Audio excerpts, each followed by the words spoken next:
I'm Rich Thomason. Social media addiction is alleged at a trial that will see Facebook co-founder take the stand today. Meta CEO Mark Zuckerberg is expected to testify Wednesday in Los Angeles in an unprecedented trial in which a now 20-year-old woman claims her early use of social media addicted her to the technology and exacerbated her depression and suicidal thoughts. Meta Platforms and Google's YouTube are the two remaining defendants in the case. TikTok and Snap have settled. At a congressional hearing, Zuckerberg apologized to families who say their lives have been upended by tragedies caused by social media.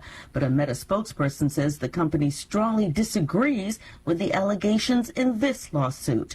I'm Donna Warder. Police say the man was headed straight for the U.S. Capitol when he was stopped and arrested. The 18-year-old from Georgia, armed with a shotgun. This individual had a tactical vest on.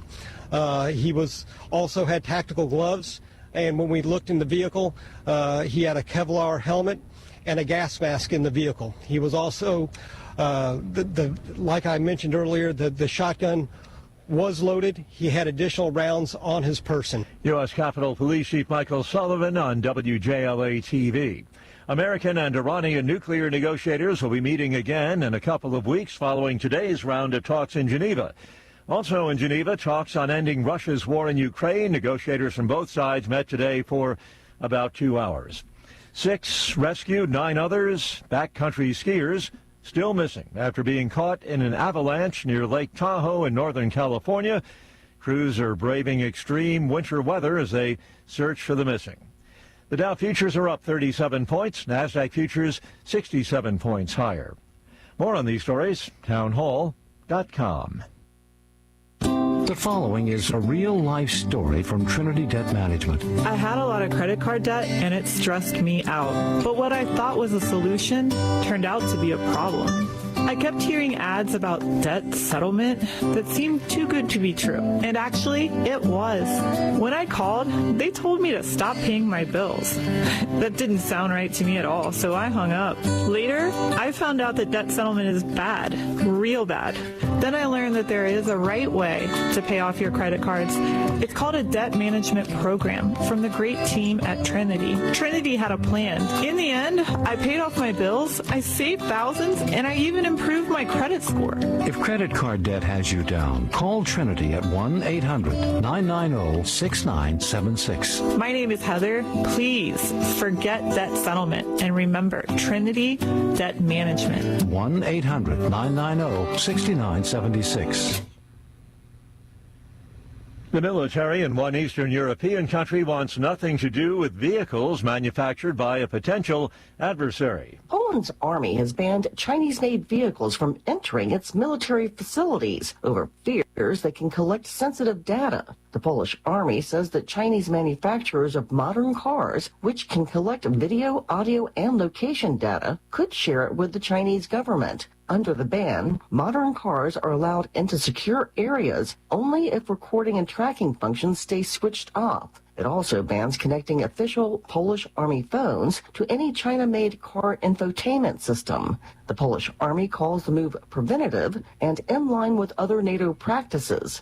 China is rejecting the security claim. I'm Lisa Dwyer. Paris prosecutors have opened 2 new investigations tied to Jeffrey Epstein.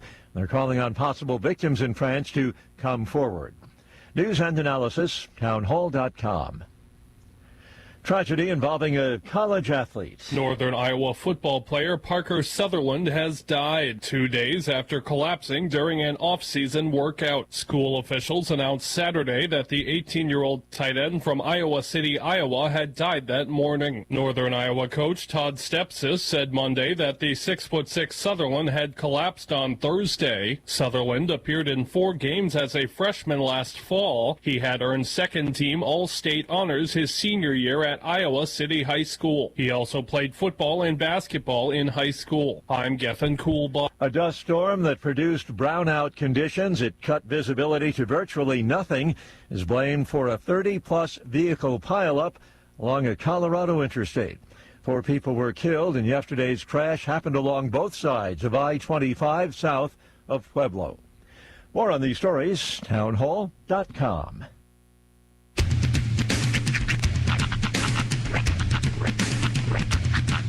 in the wide, wide world of sports is going on here? I promise you, whatever scum did this, not one man in this force will rest for 1 minute until he's behind bars. Now let's grab a bite to eat. Yeah, come on. I feel the hot wind on my shoulder and the touch of a world that is older. I hit the switch and check the number. I leave it on and then I slumber. I hear the rhythm ringing through it. Flamenco guitar and cumbia music. I hear the talking of the DJ. The travel wish and what does he say? I'm on a Mexican radio. I'm on a Mexican radio. Broadcasting live from high atop the J.P. White Building in downtown Roswell, New Mexico. It's Mornings with Mike Winters on 106.5 Roswell's Talk FM. Is that what I sound like when I talk?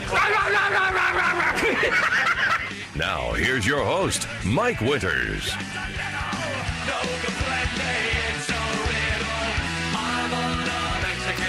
And good morning, one and all.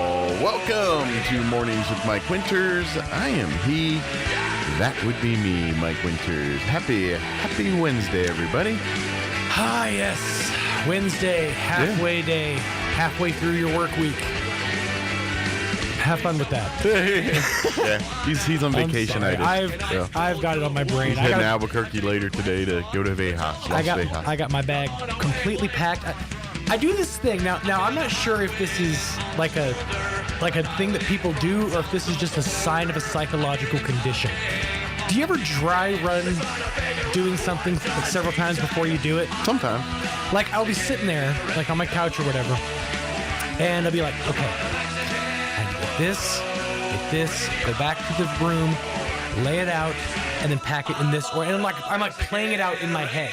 I did that like 3 times before I actually packed. Wow. Just to make sure I had everything and knew exactly where everything was in which compartments. Because I'm only bringing one bag, but I got to make sure I have everything I need. Maximize the most efficient space. I was even like in the bathroom combing my hair this morning going, should I bring rations? Like, just in case. You don't know what's going to happen. I'm going to Vegas, but you never know what's going to happen, you know? Plane goes down somewhere in like, Topeka, Kansas, and at least I got one meal. Who wants this weird bread? Well, thank goodness you have a short flight. Yeah. Because I was going to say, well, maybe don't watch the show Yellow Jackets while you're on the plane. Yeah. Just a tip. I'll skip that one. I did learn something this morning though through Google. What's that? Toothpaste is considered a liquid. Ooh. Or a paste. Technically, it does fall under the 311 rule of the FAA. Basically, you can't have more than 3 ounces of it. Ah. Mm-hmm. Well, I've never Which is been 100 kicked off. milligrams. I've never been kicked off for having too much toothpaste before. So. Yeah. So I got myself a little travel tube. But then again, I usually throw it in my travel bag, luggage, shaving kit or whatever. Yeah, it's usually in there too. So, well, if worse comes to worse, you're staying at a hotel, right? Yeah. They'll have the little shampoo bottles. No, and here's the thing though. I was thinking about that. This is how I roll. I play through a lot of scenarios in my head. Yeah. I'm like, they're gonna have it, but I'll bet there'll be a surcharge. Oh, sure. Yeah, it's not gonna be free. Like, I'm afraid of moving anything in a hotel room because if you take it, like with the minibar, for example, if you move an item for more than 10 seconds, you get charged for it. Nice. You can pick it up, look at it, put it down. If it's 11 seconds, it's yours. Feeling lucky. Mitch Hedberg. It's Las Vegas. Calling Hedberg has a great bit about that where he talks about they have like products on the minibar shelf, but it's always in weird containers. So the last day you're calling around like, do you have Coca-Cola in a glass harmonica? Save the bottle. That was my great uncle's move. The horse jockey, alcoholic, and all that. He'd because my grandma had a lot of collector bottles of. Usually it's Jack Daniels old or various gins, stuff like that, and they were in old cars or old. I had a huge collection of those before like 3 moves ago. Really? Oh yeah. That was my thing. Her brother, my great uncle, found those and over the course of time while I lived there, would drink them and refill them with water. And he'd go back later and find the seal already broken in the water. And that whole liquor now. cabinet is just a hydration station. Yeah, it's useless now. Well, he had a problem. I used to find, because my grandma, with the condition of him living there, was he going to drink? But come on. And did he do like the Tom Hanks in was it Growing Pains or? Where I literally find the pint in the toilet. Oh, like I was gonna say, like he drank the vanilla extract. Oh no, I don't know. I don't think he went that bad, but like in the toilet tank, the basin. Yeah, he'd always have a pint or something back there. He'd always I always found his hiding spots because I played in the basement, and that's where he hid all his booze. Mm-hmm. So yeah, it's kind of just like that. But yeah, he long drank up if there was any kind of old-timey liquor bottle or collector's edition liquor bottle that was very popular in the 70s. Drank them all. That's a trend I think should come back. Back in the early day, like the early 1900s, everything from like your Coca-Colas to like fancy liquors, even like aftershave would come in weird shaped bottles. Like, ones that would like be shaped like a pair of lips or something like that. It was weird. Even Old Spice had kind of a fancy odd. bottle. My favorite one of my collection, it was an old wine bottle, but it was green and it was shaped like a thing of grapes, like a bushel of grapes. Nice. It was like the prize of my collection. But I had a couple of the old cars like that and a couple of the other ones.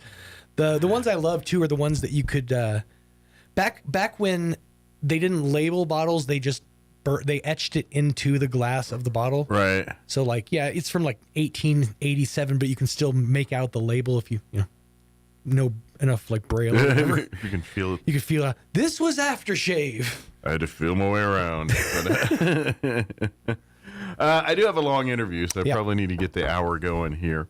But we're going to replay our interview we had with Brian Luck, superintendent for the Roswell Independent School District last week. In the 8 o'clock hour, we're going to replay our interview with Pastor Troy Smotherman talking about their Joy of Marriage conference, which actually gets underway tomorrow, Thursday.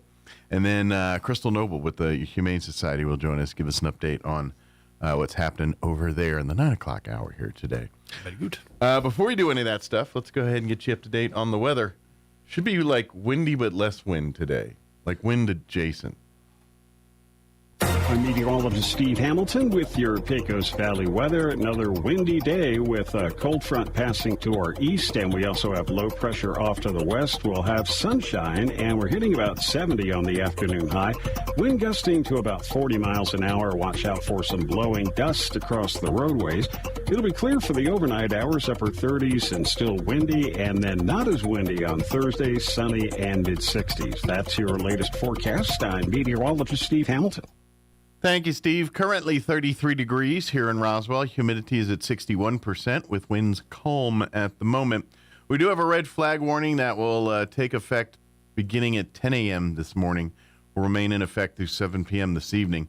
With that, expect some patchy blowing dust after 11 today. Sunny, highs expected to hit 70, but the winds will be blowing out of the south 5 to 15 early this morning. Later today, winds increase 20 to 30, gusting as high as 45 miles per hour. Tonight, skies will be clear with an overnight low of 36. Winds will be blowing out of the southwest 15 to 20, gusting as high as 30 miles per hour. Winds expected to decrease out of the northwest 10 to 15 miles per hour after midnight. Thursday, sunny skies, 66 for a high. North winds at a much more calm 5 to 15 miles per hour. Thursday night, mostly clear, overnight low of 33. Friday, we are looking at sunny skies, a high of 67, winds breezy out of the southwest, 10 to 15, 20 to 25 for the afternoon. And then a little cooler for the weekend, sunny and 60 on Saturday, mostly sunny 56 on Sunday, but have no fear, by Tuesday next week, we're back in the upper 70s. So it's short-lived. All right, it is 7:14. We're going to take a quick commercial break. Then we're going to play our interview with Brian Luck, superintendent for the Roswell Independent School District. Don't go away. You're listening to Mornings with Mike Winters. Hey, Roswell, it's tax season, and your friends at Roswell Ford have an offer you're gonna love. We don't need your tax refund. Really? Correct. I'm not kidding. Don't wait for your tax refund. Right now, at Roswell Ford, you can buy a new Ford with zero down and no payments for 90 days. Still making payments on your current car, truck, or SUV? Roswell Ford will do whatever it takes to get you released, even if you owe thousands more than your trade is worth, so you can get massive savings on a great selection of new Fords and quality pre-owned vehicles. Worried your credit is not getting any love? Roswell Ford has partnered with more aggressive lenders that will push to approve your credit with great rates and terms, even if your credit is less than perfect. Roswell Ford makes buying a new or quality pre-owned vehicle fast, fun, and easy. So don't wait for your tax refund. Get huge American-made savings right now. Get on board at Roswell Ford, 821 North Main Street in beautiful Roswell. Call 575-623-3673 or online at roswellford.com. Interest accrues from date of sale, subject to lender approval. Offers not combined on select vehicles. When you or your loved one is miles away from the nearest hospital, Trans-Aero Medevac has you covered. Out in the oil field, accidents can't wait. The Trans-Aero Helicopter Medical Evacuation Response Team gets critical care to you fast. No matter how remote the site, when every second counts, trust the fastest lifeline in the sky, Trans-Aero Medevac. Proudly serving Southeast New Mexico and West Texas. Loan for free thanks to the partnership from the City of Artesia and Trans-Aero Medevac. Life support. Buy it. Get a built-in look with a Whirlpool flush mount dishwasher that installs flush with the surrounding cabinets at Bush Appliance in Roswell. A third rack provides space for silverware and hard-to-fit utensils. Plus, this dishwasher meets ADA standards for acceptable design. Shop Whirlpool dishwashers today at Bush Appliance in Roswell. Who you gonna call? Bush Appliance. Stop by 111 West Country Club Road in Roswell or call 575-622-6390. The Calico Cow Fabric and Gift Shop invites you to move on in and check out the fantastic selection of threads, fabrics, and patterns. Take advantage of a huge sale on Brother sewing machines. If you just want to tune up on your own machine, bring it on over for in-house maintenance. And with free lessons at the Calico Cow, you can learn from some of the absolute best. Let's keep the tradition and art of sewing going. The Calico Cow Fabric and Gift Shop, 200 East College in Roswell, right behind Farley's. Want to know how? Come see the cow. Roswell Nissan presents Van Man and the J Squad. In the shadowy streets of this dusty town, one hero stands ready. Van Man, leader of the J Squad, the Caped Car Lot Crusaders. We're on the prowl, squad. Crushing rates are strangling our citizens, but we've got the firepower to blow them away. Holy double-digit APR, boss. That monster crushing rates is crushing another family's dream ride. And look, Upside Down Trade has a block down tight. Time to smash through. Van Man and the J Squad strike with full force. Super-powered savings detonate across Roswell Nissan. 0% financing up to 60 months on the unstoppable 2025 and 2026 Nissan Murano and on all new 2026 Nissan Rogues, plus $3,000 cash on the sleek 2025 Nissan Altima. Our tax refund special begins now. Roswell Nissan will double your down payment up to $2,000. And parts department heroes get 15% off all over-the-counter parts to keep your machine in fighting shape. Race to Roswell Nissan right now. 2111 West 2nd Street and join the fight for justice and unbeatable deals. Here's a Mornings with Mike Winters fun fact. A group of 12 or more cows is called a flank. If you have only 11 cows, that's called a lot of cow pies. Here's Mike Winters. Joining us in studio this morning, Superintendent for the Roswell Independent School District, Brian Luck, back with us. Good morning, sir. Good morning. Good morning. How are you? Doing well. I'm glad we're talking under much warmer circumstances.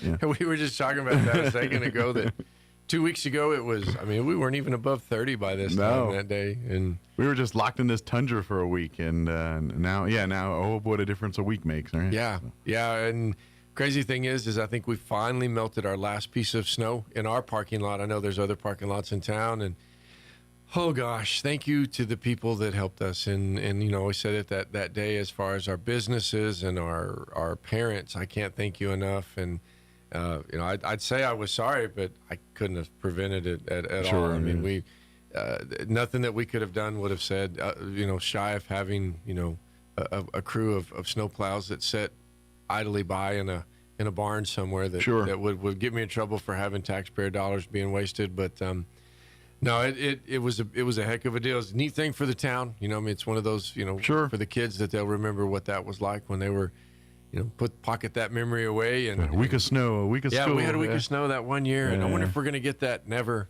ever again for you guys. Now, not till you're adults, and then you got to go to work. Yeah. No, then the life goes on. But yeah. But and that's you just and to be honest, it's the factors of everything. A, you always want to err on the side of caution when it comes to safety and children. That's just what you got to do. B, we live in New Mexico. We live in southeast New Mexico. We are not prepared, nor do we have the budgets, nor would we'd have to be swimming in like Scrooge McDuck type money to spend the kind of money and make sense of having an army of snowplows for something that happens once every decade or whatever it is. It just doesn't make financial sense and everything else. Now, if we were living in Michigan where these things are used every day and all that for a whole season, that's one thing, but we don't. We just don't. So we're not equipped. So yes, when a back road doesn't see sun all week and temperatures are below freezing the whole entire time, it's just not going to melt. Well, when I came in the other day, I just knew it was happening. And about 11:30, 12 o'clock that day, I went, and my go-to spots that week were the Schoolhouse Road out by East Grand Plains, and then East Grand Plains Road, and then there's one that is right in front of Blair's Trading Post. And I took that all the way to the Wild Crossing, and when I got on that road, I was just devastated. I was like, holy cow.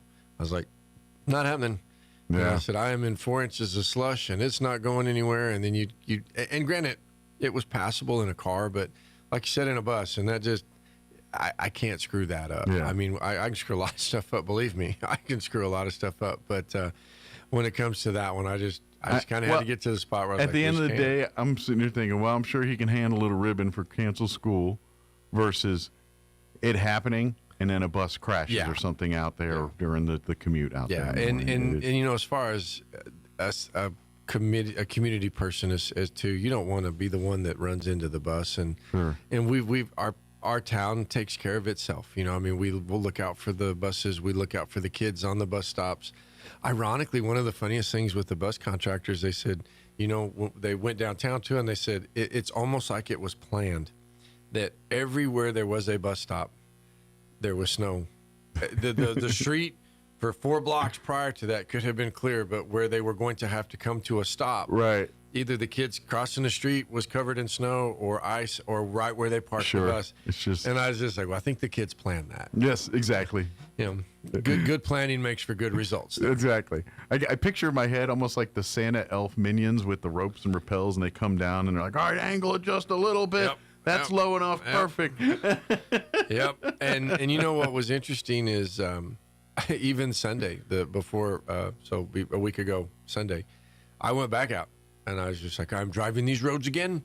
And I mean, boy, it was so nice to hit those roads and be like, okay, this feels better. It feels safe. And the crazy one for me was the where we come across the Artesia Highway coming from basically like Leprino, and there's a pretty good hill right there, and even the bus company said, man, that part right there is tough on a regular day, right? As far as getting across with the traffic, and you've got a steep incline, and they said if there's anything there, but we got it done, and again, hats off to our maintenance crew for the work that they did. Everybody involved, can't thank everybody enough. Absolutely. Well, I mean, and here's the thing, even when those buses, they still have to go out there and run them, start them. When those diesels and they get down in those cold temperatures, they got to run them and all that stuff. So even though the buses may not have been hitting the streets, I'm sure they were on them, working on them 24/7 during that time. If you see it on social media, it's got to be true. And there was one of them was like, well, we're not having school because I heard that because I've got from good sources that the buses won't start. And so I called the bus company and I said, hey guys, I said, I've heard a rumor that, and they're like, hang on, wait, we're starting our buses real quick, just a second. Right. And then I could hear the buses in the background. I was like, and they're like, what'd you need? And I said, never mind. I'm good. Thank you. So, and that's the other thing. We had kind of a little snafu the day going up to it where wires got crossed, and we had an entity in town, just leave it at that had posted that we were closing early. And I'm sitting there What? I'm spraining my elbow, patting myself on the back that we're going to be able to get to the end of the day and we don't have to release early. And all of a sudden that post, and it wasn't from us. But here we go. Yeah. And I mean, I was just like, oh my goodness. And so we went into defense mode, and I mean, for literally 45 minutes, I was on the phone texting and notifying putting out the people. fires. Like, no. Yeah. So, and that's the other thing is if we are going to do something like that, we will always notify our parents. Sure. We're not going to leave it up to one place or another, or one, just Facebook or just a robocall. I mean, we are going to go out with multiple sets of information. So, but you will get the robocalls. Oh, and so yeah. if you religiously get the robocall, you will get the robocall. Yeah. So if you didn't get the robocall on that, didn't happen. Then it did not happen. Yeah, So, or you're free to be late. Yeah. As far as if something does come up, and again, I have made a commitment that emergencies are the only reason I'm going to do an in-day robocall. If we have to close a school, if we have to do something like that, Sure. or God forbid something happened at a building, that's. So between 8 and 3, if you see our number, you need to answer it. Right. Something's not good. Muy importante. Yeah, but other than that, we put out. We try to use our social media accounts, our Facebooks and stuff like that. And the class dojos, that's probably especially for my elementary school. Sure. That's my better, quicker route to get information out to the parents. And I know Brian, he's real good about getting out to us, and so we always try to share thank you. whatever information you give us to get to the public. We try to get out as if we can't do it directly on the radio, through our own social media. So well, and it, I don't think people quite understand the undertaking that is. I mean, the last thing we want to do is cancel a school day, and so you don't just snap your fingers and that happens. I mean, Sure. It's the college, and I had an individual from a state agency, and they were like, "You're killing me," and I said, what do you mean? And they said, we actually have it in our policy that if the schools are closed, our employees don't have to go to work. They follow your lead, yeah. And I said, well, tell them we were kidding. I was like, I was like, I can't help you, man. I can't speak for you guys. Yeah, I was like, well, talk to your board. I think I'd rewrite that policy if it was me. But that just went to show me, though, that there are so many businesses and so many entities in our town that are committed to the families and the kids. Yeah. And so it's like, the last thing I want to do, and we've got the windy season still yet to come, and I don't know. I have no idea what this season holds. I mean, we had a lot of moisture. Does that mean we're going to not have the dirt? Or does that mean we're going to have the tumbleweeds and the needle grass? And I don't know. I wish I could predict that, but again, we'll just have a nice spring. What a noble concept that would be. But tis the part of the business. Yeah, so it is. Keeps me employed, I guess. All I know is I'm pretty sure baseball players in New Mexico can't play baseball unless there's a 30-mile-an-hour wind. So, well, I laugh. I went to, I can't remember if it was last year or the year before last. I did not do a game for a high school baseball season that I did not have like 300 jackets in the car and a portable heater. Yeah. And it wasn't until June that we actually got to wear our shorts and not worry. But like you said, the wind, it is southeast New Mexico. Yeah. The wind's going to blow. It happens. Yeah. That's why golfers are so good here, right? Dang right. Dang right. They can play that all day, buddy. So good deal. Well, there was a school board meeting. Yes, sir. This week. Yes, here. sir. As far as I'm guessing you guys are probably talking budget stuff here pretty quickly. Getting close. Kind of at that point where now kind of the departments are, I guess, putting their P's and Q's together, and then they'll be hitting you guys. Yeah. So one thing we're watching out of Santa Fe, House Bill 253, which is a potential reduction in our SCG, which is our how we're funded, and immediate. So I think we've dodged a monster hit, and can start making some plans. So we've got winter budget going on next week. Gotcha. And then spring budget probably here in another 2 or 3 weeks. Okay. It's kind of a quick hit. Legislator will any types of raises, etc. That's pretty crucial for us, and then we really start the process of starting to knock that out. Mike Sexton and his team are about ready to start putting out some invites. As far as parents can be a part of the budget process, and then we kind of talk to them a little bit how we make the soup. Mm-hmm. And then before the year's over, we'll have a presentation to the board, and we'll present what we're going to call final and move on from there. But, you've got haven't heard a lot about raises this year. In years past, it's a 30-day session, and it is. Sure. Gosh, I was up there last Friday, and it is a race. Holy cow. Hats off to our legislature. I know I say that all the time, and I'm not pandering. Yes, I am. But, I'm not pandering as far as the work that they're doing up there. It's intense. And it's there's such a night and day difference between a 30-day and a 60-day session when it comes to that kind of thing. Really, the 60-day, they goof off for 30 days. Like a better term. I didn't say that. You said that. Make no doubt, please. I did not say that. There's a whole lot of backslapping and yakety yakking is all I'm saying. But in the 30 days, they don't mess around. They focus, and it is. Now, that being said, there isn't generally a whole lot of new legislation introduced during a 30-day either. It's mostly focused on budget and things like that. But it's fast and furious. Yeah. Well, and the thing about it, so year 4-ish, 4 or 5, as far as the way it works out for me, and really getting to pay a lot more attention to that part of my job. Mm-hmm. Have been up there 3 times this year in a 30-day session. Love that little drive. Actually, it's not a bad drive, but getting up there and being a part and feeling like you kind of have a little bit of a voice. Sure. Walking into the, knowing where I'm going when I get there, knowing who I'm going to, kind of knowing what we're doing there. Sure.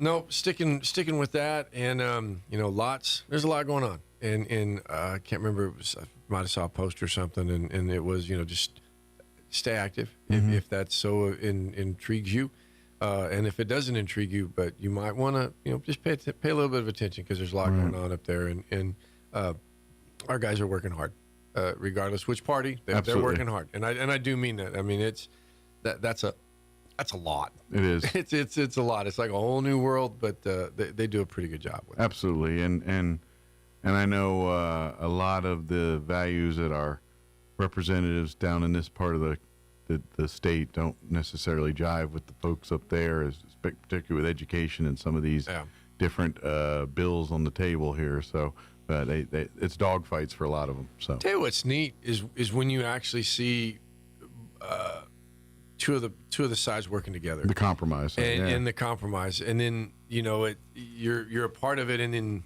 you get to the finished product, and then you have somebody kind of come in and they say, okay, here's what happened, and to get this side gave up this, and to get this side gave up this, and it was really ugly for this, but you know what, at the end of the day, in 2 months this is agreed upon that this is going to kick in. So you get to see it. Senator Souls, I think it's called How the Sausage is Made, is the name of his book, and you get to see how the sausage is made. Yeah, it's pretty neat. Yeah. So. Oh yeah, it's and when at the end of the day, that's when good government works, when people actually talk about it, debate it, and all perspectives are heard and addressed on this. School Boards Association had a winter retreat up there the other day, and Board President Edwards and Mrs. Kirk were up there for representing Roswell, and neat, get to be around everybody, and they had some neat presentations from Representative Romero and Senator Souls, and then got to ask some questions. So I drove home and I felt good about it. Sure. I may not like everything that comes out of it, but as far as the way the process works, I think it does what it's supposed to do. Sure. And as a taxpayer, I feel good about that it's the end whatever result. It's supposed to be working like, it's working like that. So yeah, exactly. Feels neat.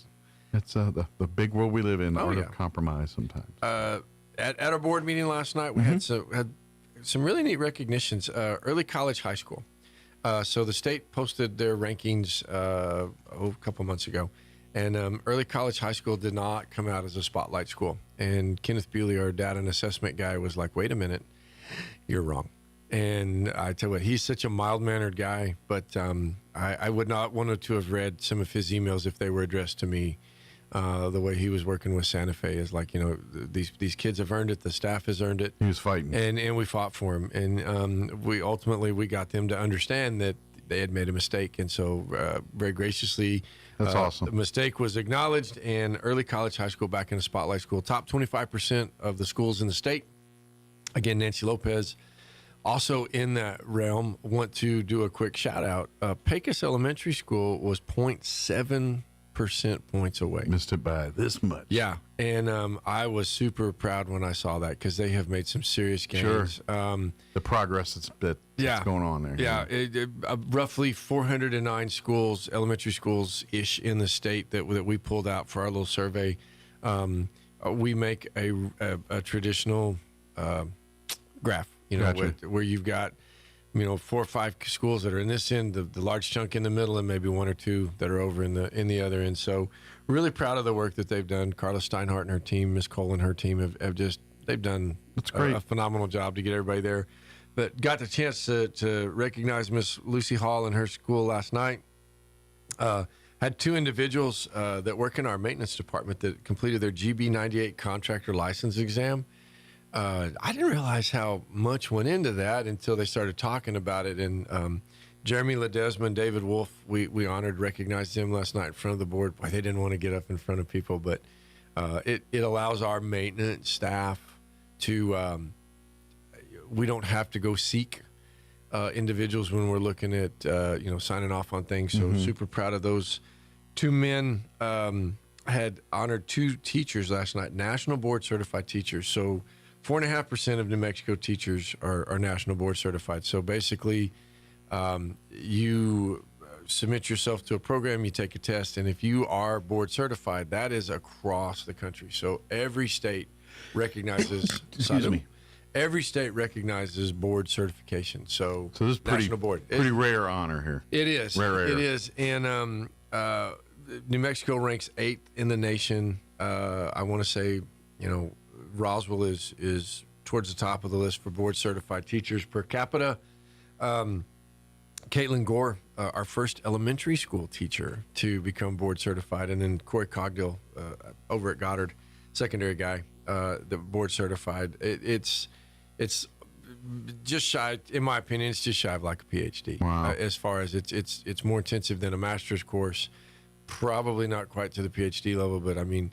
The people that do these courses, I mean, when they come out of it, they're drained. It wipes them out. But really proud for them. $10,000 stipend, courtesy of the state of New Mexico. Very nice. A good financial windfall for them and something that they can tack up for their retirement as well. Not to mention the stuff they learn gets to trickle down and benefit the district. And that knowledge and resources that they bring now to the table as they pursued this basically top 4% of teachers in the country here. Well, and what we're finding is that thanks to the town and to the financial workings that we've got going on, we're second highest salary in the state of New Mexico for teachers, and it's paying off. I mean, our turnover rate is the lowest it's ever been. It's great since I've been there, but it's also one of the lowest it's been in the last 20 years. The number of vacancies we have is down to, compared to what it's been in years past, hardly anything. And we're maintaining our highly qualified, our level 3s, and our long in the tooth level 2 people that don't want to. And they don't want to leave. They're looking to do the right thing. They've got their high 5. They're working for that, and God bless them for that. Because at the end of the day, I've got good teachers, good veteran teachers in classrooms that are staying. Yeah, and that's always a win-win for us. So, and it's a win-win for our kids. Shows also the depth of what they care about these kids. The job is what's. Yeah. Like you said, they kind of found their niche and they want to just stay there because that's what they like, and that's probably sitting day in and day out with these children, whether on the floor, in the classroom, whatever they're doing, whatever age it is. Well, and I just want to address something real quick too. So right now in the state of New Mexico, you can set out 90 days. You can retire. You can set out 90 days and you can work up 72 months, basically 5 years, and you can double dip. And, I've had a couple of people approach me and they said, well, that's going to cost the district money.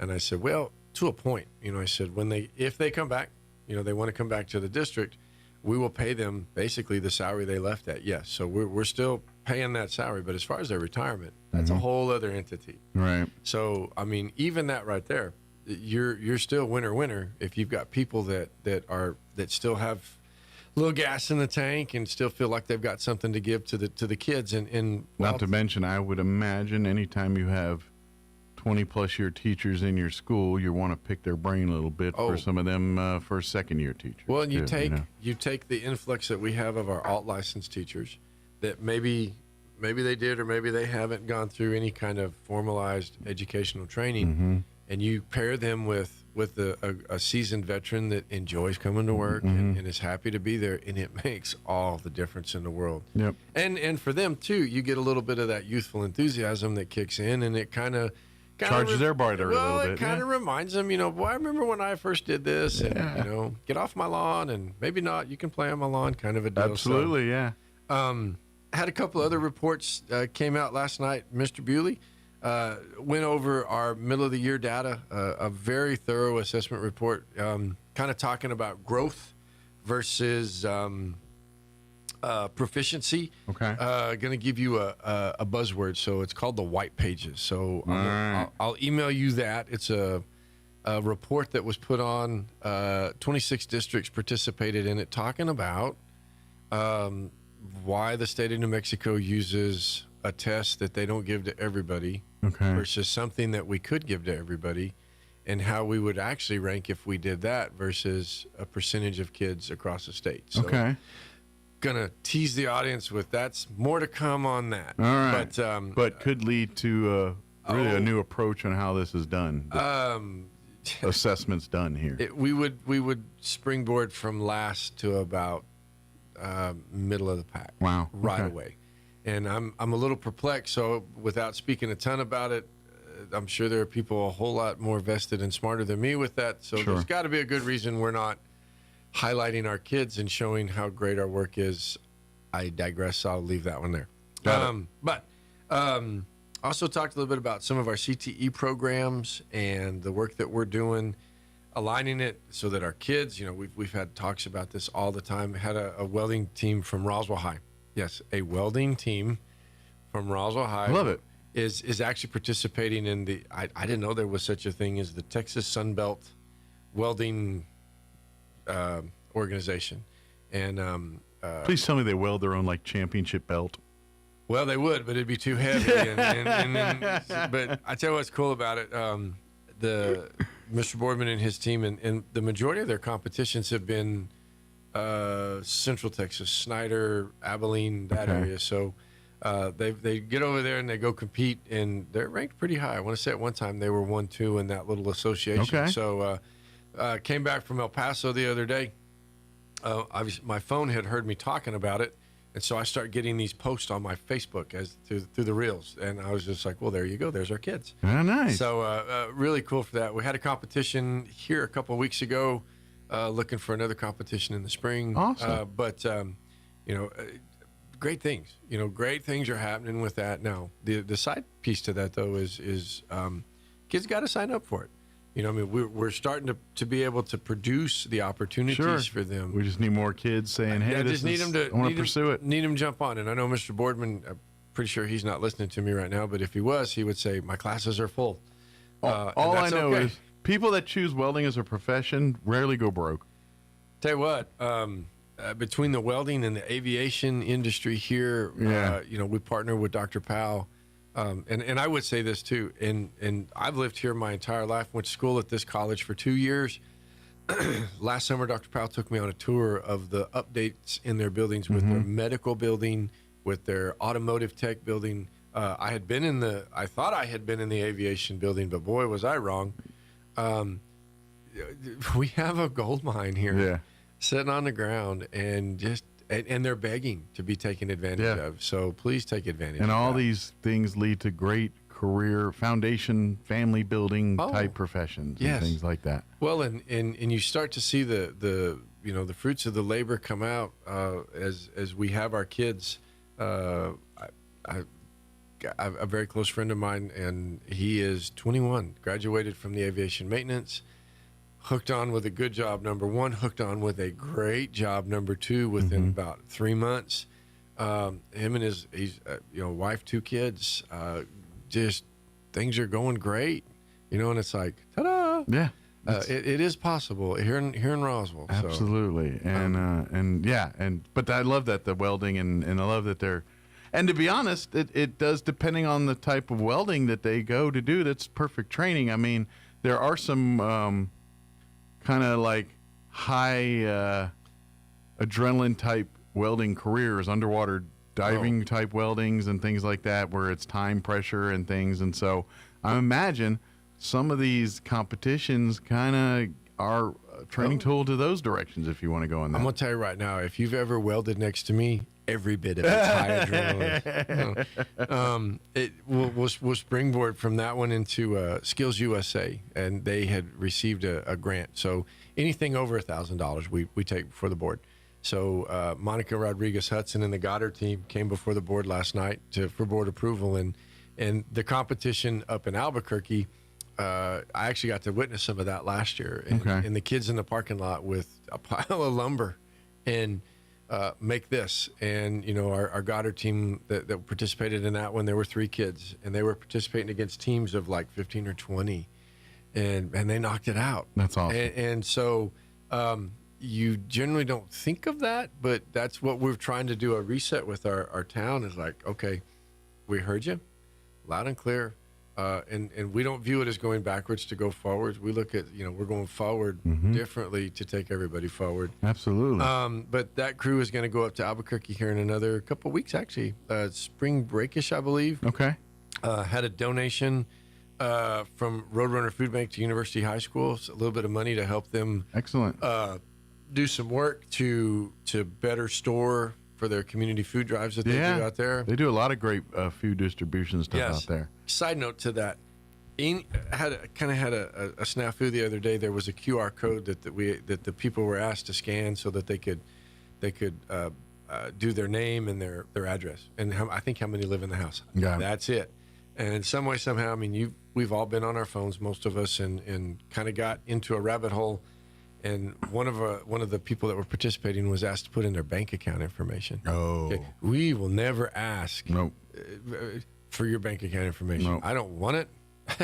That is so not us. So if that's happening, that is definitely not us. Never. Yep. Yes. Huge red flag. Oh, yeah. Major red flag. And then I had one of our teachers from Mountain View Middle School had applied for a grant, the Jack Miller Center for Teaching America 250. So kind of with the America Turning 200, 250, with Juliana Halverson's group that I'm a part of with that for Roswell. He is going to go out back east. I can't remember the name of the town. I want to say maybe it might be Washington, Baltimore, something like that. And his eighth grade students at Mountain View are going to help write a book. Oh, cool. And I was just like, okay, so we've got a coloring book that came out of early college. We're fixing to have a kid's book talking about, history in America. Cool. And I was just like, man, this is awesome. This is cool. He came up last night and spoke about it, and phenomenal young teacher. And it was refreshing. And cool. It was, it felt good to see somebody that passionate about what he's doing. And he walked away, and one of my board members, I can't remember which one it was, they leaned over and they said, I bet his class is fun. Yeah. And I wish I could have been in a class like that. And I said, thank you. There you go. Yep. That's what we're after right there. What a compliment to pay the teacher, the staff, and the principal of that building. Absolutely. That's so cool. So yep. Great experiences that his students will have probably the rest of their life. Absolutely. Absolutely. Yeah. If I can real quick, want to finish up with, we are fixing to be knee deep in district basketball. Yes. And I will say everybody's cranky at our basketball games. Our officials, our coaches, our kids, you name it. So cut everybody a little bit of slack. Everyone take a deep breath. Everyone take a deep breath. It's just basketball, and it's going to be okay. Have a Snickers before you go in. Oh, if only you could. And our concession stand profit would love that 100%. But have a Snickers. No, and I everybody wants to see the fruit of their labor come to fruition. And I would like for all of my parents to be able to get to finish watching their kids play. I don't see us having a problem or an issue, but we've had a couple, little flare-ups here and there, and it's just been mostly, one or two individuals, and it's not just Roswell people. It's people from out of town, and you know, we would really rather that we don't have to ask somebody to leave a game. So please just remember, we're almost done. You know, it's been a long season. You know, check your cranky at the door. I know it doesn't always feel right, but always taking the high road is the right way to do it in this situation. And the other thing, if that's you, you probably know that's you. Set up in the top. Mm-hmm. You know, I laugh. I sit in the balcony just because I sit in the balcony so I can see. I coach basketball, I play basketball, and I like the nuances of the game. So I enjoy watching from up high. The overall and I do not mind if you get somebody. You know, I've sat up there a lot of times where people recognize that they just can't. You know, and the closer they are to the court, they're liable to be heard. So, you know, pick and choose where you sit. If you want to sit in the front row, well, you're going to get front row treatment. So, just come to the game, enjoy them. Like I said, we're hoping that we get some teams in our state tournament.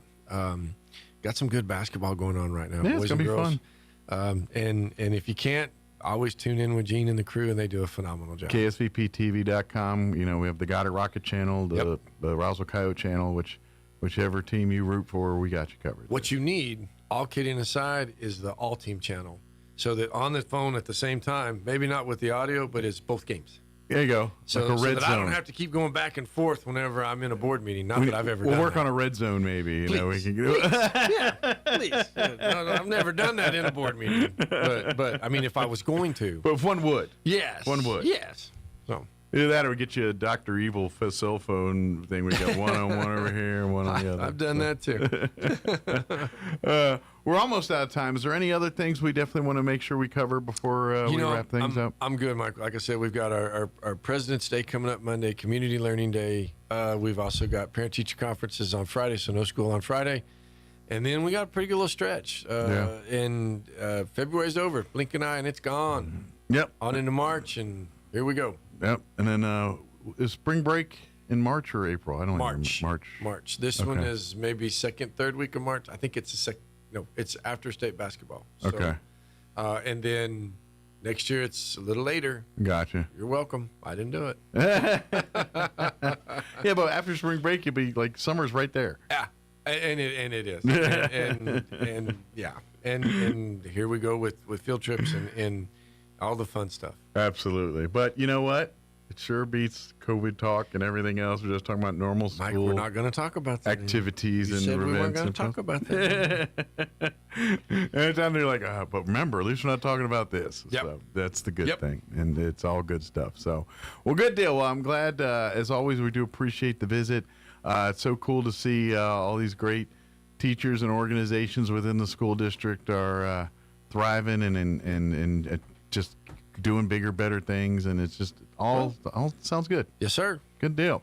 Well, holler for anything else, and likewise. Hopefully we're done talking about weather for this school year. So hopefully, at least if only. Yeah, I'm going to be optimistic that we're not going to have to deal with any more weather related issues the rest of this school year. We'll put a burrito on it, and I hope I buy you a burrito. Very good. Well, thank you, sir, Yes, and sir. we'll see you next time. Okay. Yes, sir.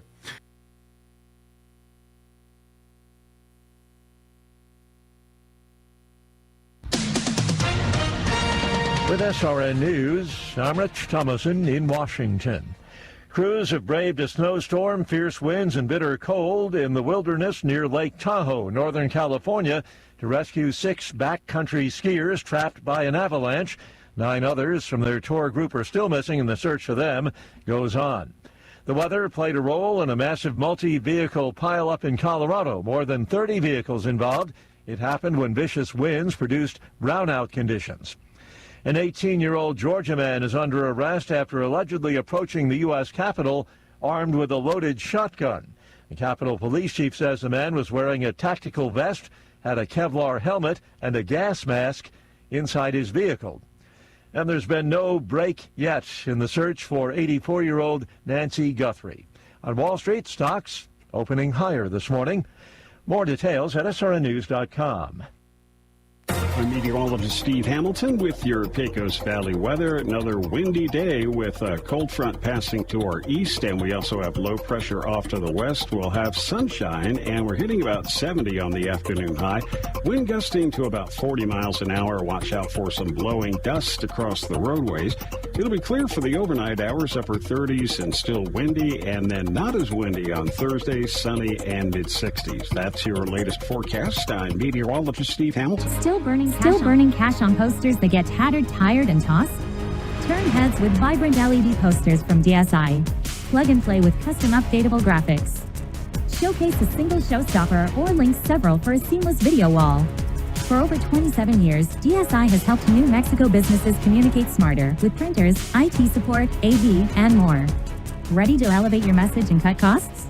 Call 888-386-7834 or visit DSINM.com today. Sports report. Well, it's not the kind of note that you like to finish the regular season on. The Goddard Rockets boys basketball team played at Artesia last night, and Artesia wins 62-24. You know, Goddard only lost by 8 to the same team at home just a couple weeks ago, so this was kind of a surprise. Goddard finishes 11-14 and 2-4 for the regular season. They'll be playing at Portales Tuesday night in the district tournament. Meanwhile, the Lady Rockets lose at Artesia. This was part of a girls-boys doubleheader. Final score 57-41. Goddard 13-12 overall, 1-5 in district. They'll play at top-seeded Portales on Tuesday night. All they got to do is do what they did last week when they surprised Portales 52-23. That was also at Portales. The sports report brought to you by DSI. Call DSI for all your office technology needs. I'm Eric Butler at Roswell Talk FM 106.5. With the Wall Street Business Report, I'm Bill Alexander. Thomas Pritzker will step down as the executive chairman of Hyatt Hotels. This after details of his affiliation with Jeffrey Epstein were revealed in documents related to the investigation of ties between the notorious sex trafficker and the elite and powerful. The Trump administration has released another $77 million in frozen federal funding for the $16 billion Hudson Tunnel project. New York Governor Kathy Hochul confirmed. New York and New Jersey sued after the U.S. Department of Transportation refused to release $205 million for the project. The U.S. Department of Transportation released $30 million on Friday, bringing the total released to $107 million. Agrochemical maker Bayer and attorneys for cancer patients announced a proposed $7.25 billion settlement Tuesday to resolve thousands of U.S. lawsuits, alleging the company failed to warn people that its popular weed killer Roundup could cause cancer. For the Wall Street Business Report, I'm Bill Alexander in Washington. What does it mean for a roofing contractor to have heart?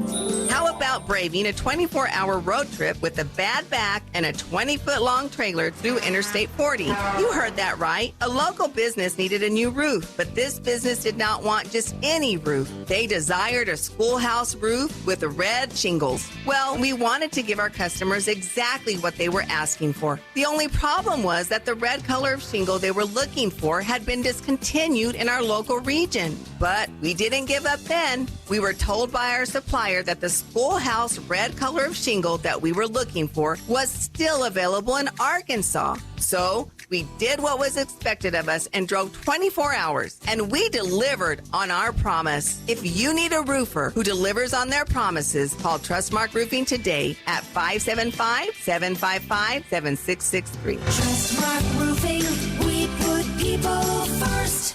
You've got questions about college? Eastern New Mexico University has the answers. Join us Saturday, March 21st for the Spring Open House in Portales. It's your chance to meet faculty, talk to current students, and learn more about financial aid, housing, and more. We'll have plenty of awesome door prizes, including several $500 scholarships. Don't just leave with a pamphlet, leave with a plan. Come experience ENMU in Portales. Register now at enmu.edu/openhouse or call 575-562-2178. You can't hunt camels in Arizona, but you can buy them. They go for about $10 a pack. Here's Mike Winters. And good morning. It is 7:59. Town Hall News coming up here in a little less than a minute from now. Stay tuned next hour, about 8:15 or so. We're going to play our interview we had last week with Pastor Troy Smotherman from Church on the Move, talking about their 2026 Joy of Marriage Conference, which actually gets underway tomorrow and lasts through the 21st. If you go to Church on the Move's website, cotm.com/JOM, you can sign up for the Joy of Marriage Conference. But if you haven't heard our interview, we'll play it next hour with Pastor Troy, just talking all about the event and everything else. So that's coming up next hour. Town Hall News is up next. We'll be back on the other side of news. Don't go away. Your home for Kim Commando in Roswell. 106.5 Roswell's Talk FM, KEND, Roswell, New Mexico.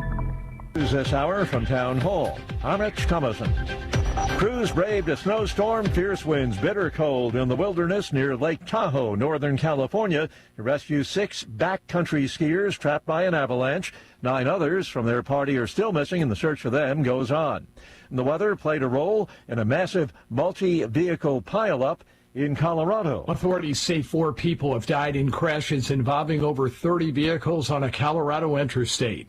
The crashes Tuesday on both sides of Interstate 25 south of Pueblo occurred at a time when authorities say blowing dirt made it nearly impossible to see.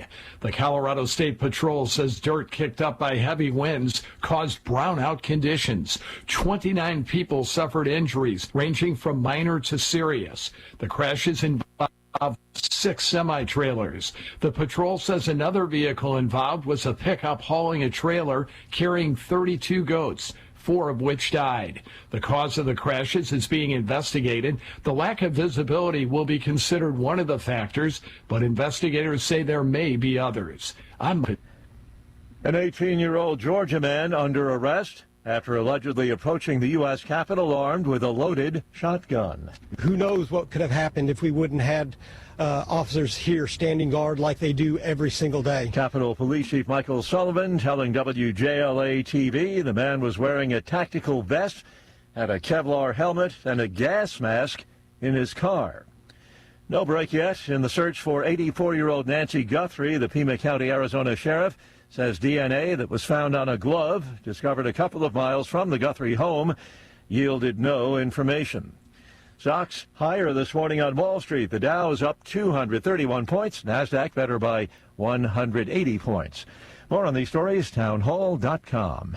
Here's an important message from the Diabetes Solution Center. Do you like pricking your fingers to test your blood sugar levels? No one does, but it's important to maintain your health. And now, by wearing a small remote device called a continuous glucose monitor, or CGM, you don't need to prick your fingers anymore. It's easy to use and helps you make more accurate diabetes treatment decisions. If you are testing your blood sugar 3 or more times daily, injecting insulin, or using an insulin pump, call the Diabetes Solution Center right now. And if you have Medicare or most major insurance coverage, you may be able to get a new CGM at little to no out-of-pocket cost. Shipping is free, and we'll even bill your insurance company for you. If you are testing your blood sugar 3 or more times daily, injecting insulin, or using an insulin pump, call the Diabetes Solution Center right now to learn how to end the painful finger sticks and get your own continuous glucose monitor, or CGM, at little to no out-of-pocket cost.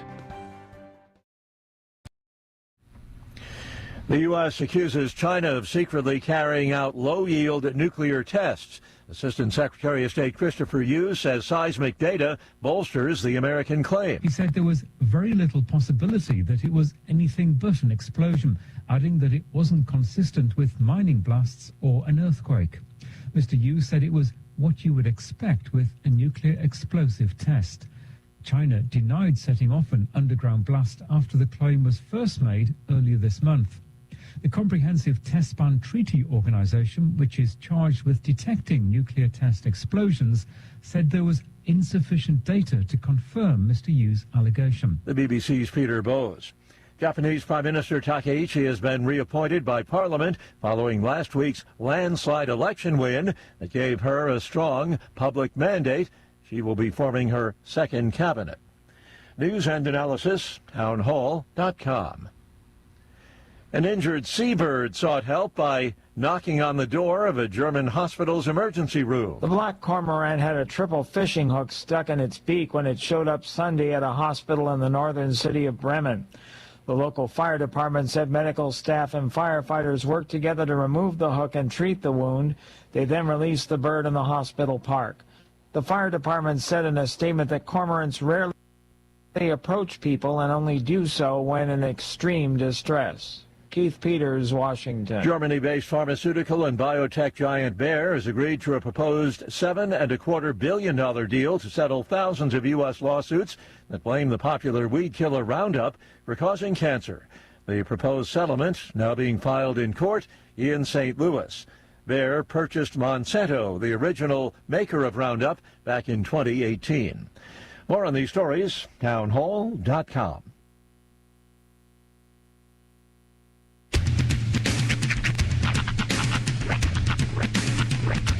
What in the wide, wide world of sports is going on here? I promise you, whatever scum did this, not one man in this force will rest for 1 minute until he's behind bars.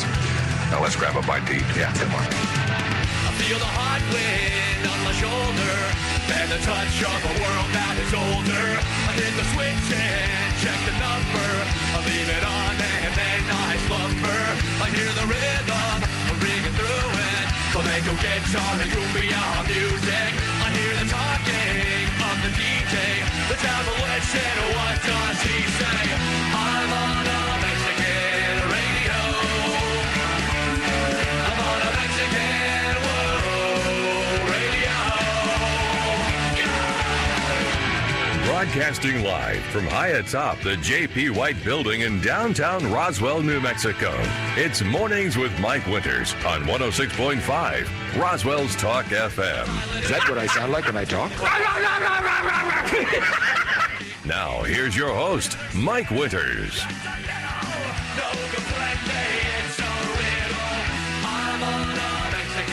And good morning. It is 6 minutes after 8 o'clock.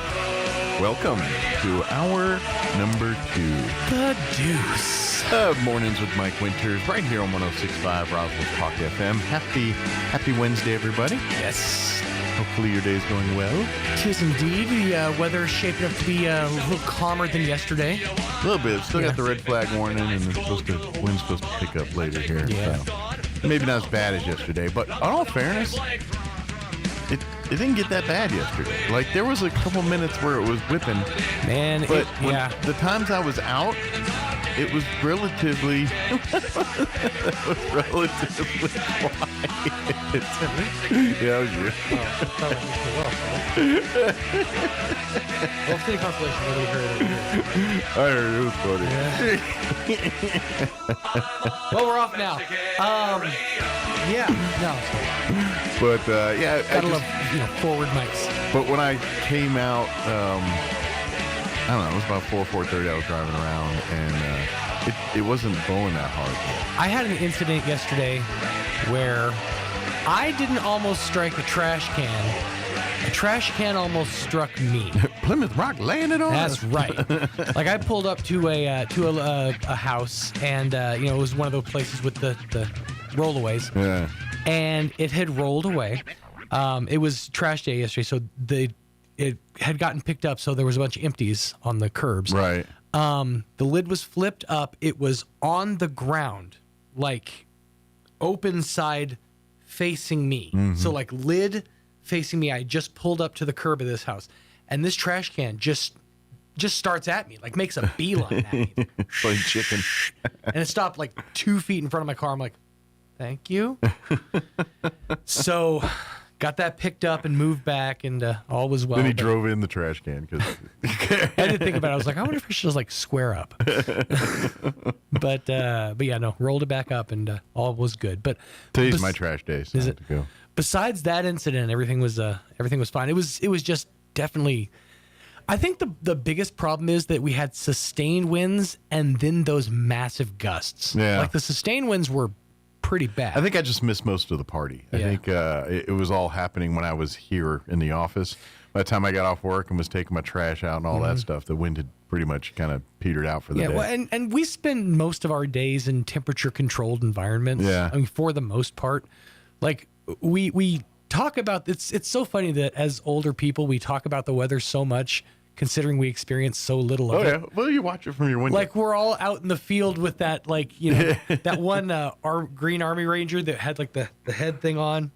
He was like the phone call operator or whatever. Yeah, we're all that guy out in the middle of a dusty field. We just like sitting and looking at the weather be weird. That's sitting from my window. Like yesterday was a lot of tree scratching because we have the trees right outside our window. Mm-hmm. And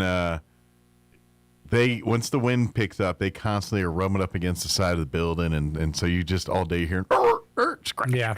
It's like a bad DJ. Occasionally someone, like one of the branches will knock on the glass and you're like, what? Settle down. Yeah.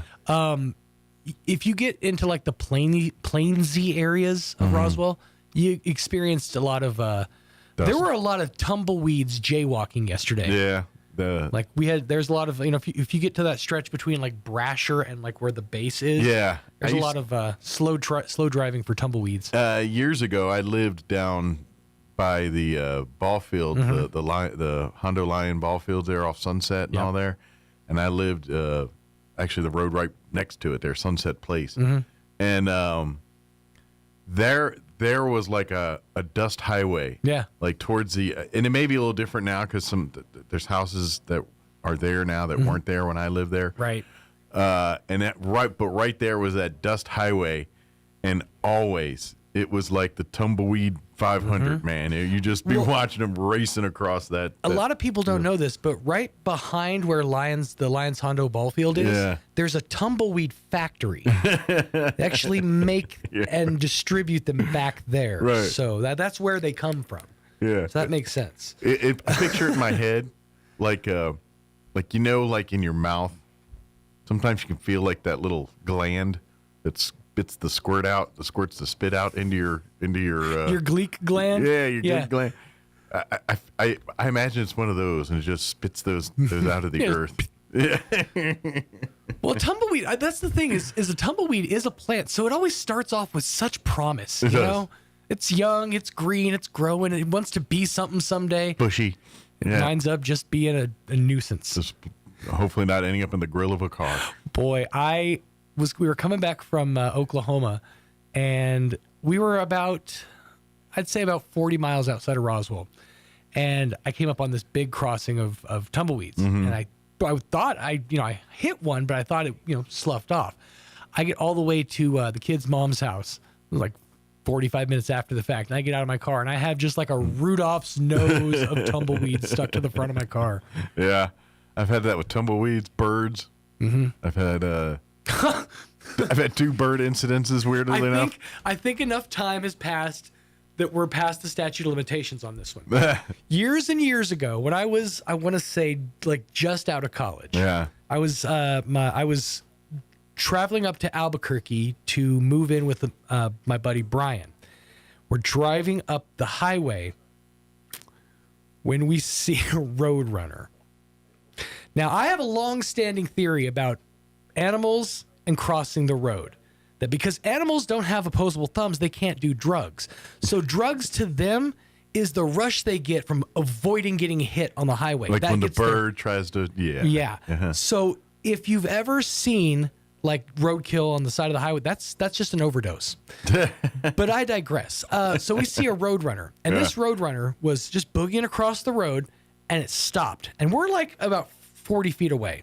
And it stopped, and it started to turn the other way and run this way. And then we're coming, and then just all of a sudden, it just darts back the other way. And it would have avoided our car if my buddy Brian was not a sadistic son of a gun. He kind of veered into it. He turned in, Yeah. I'm like, what are you doing?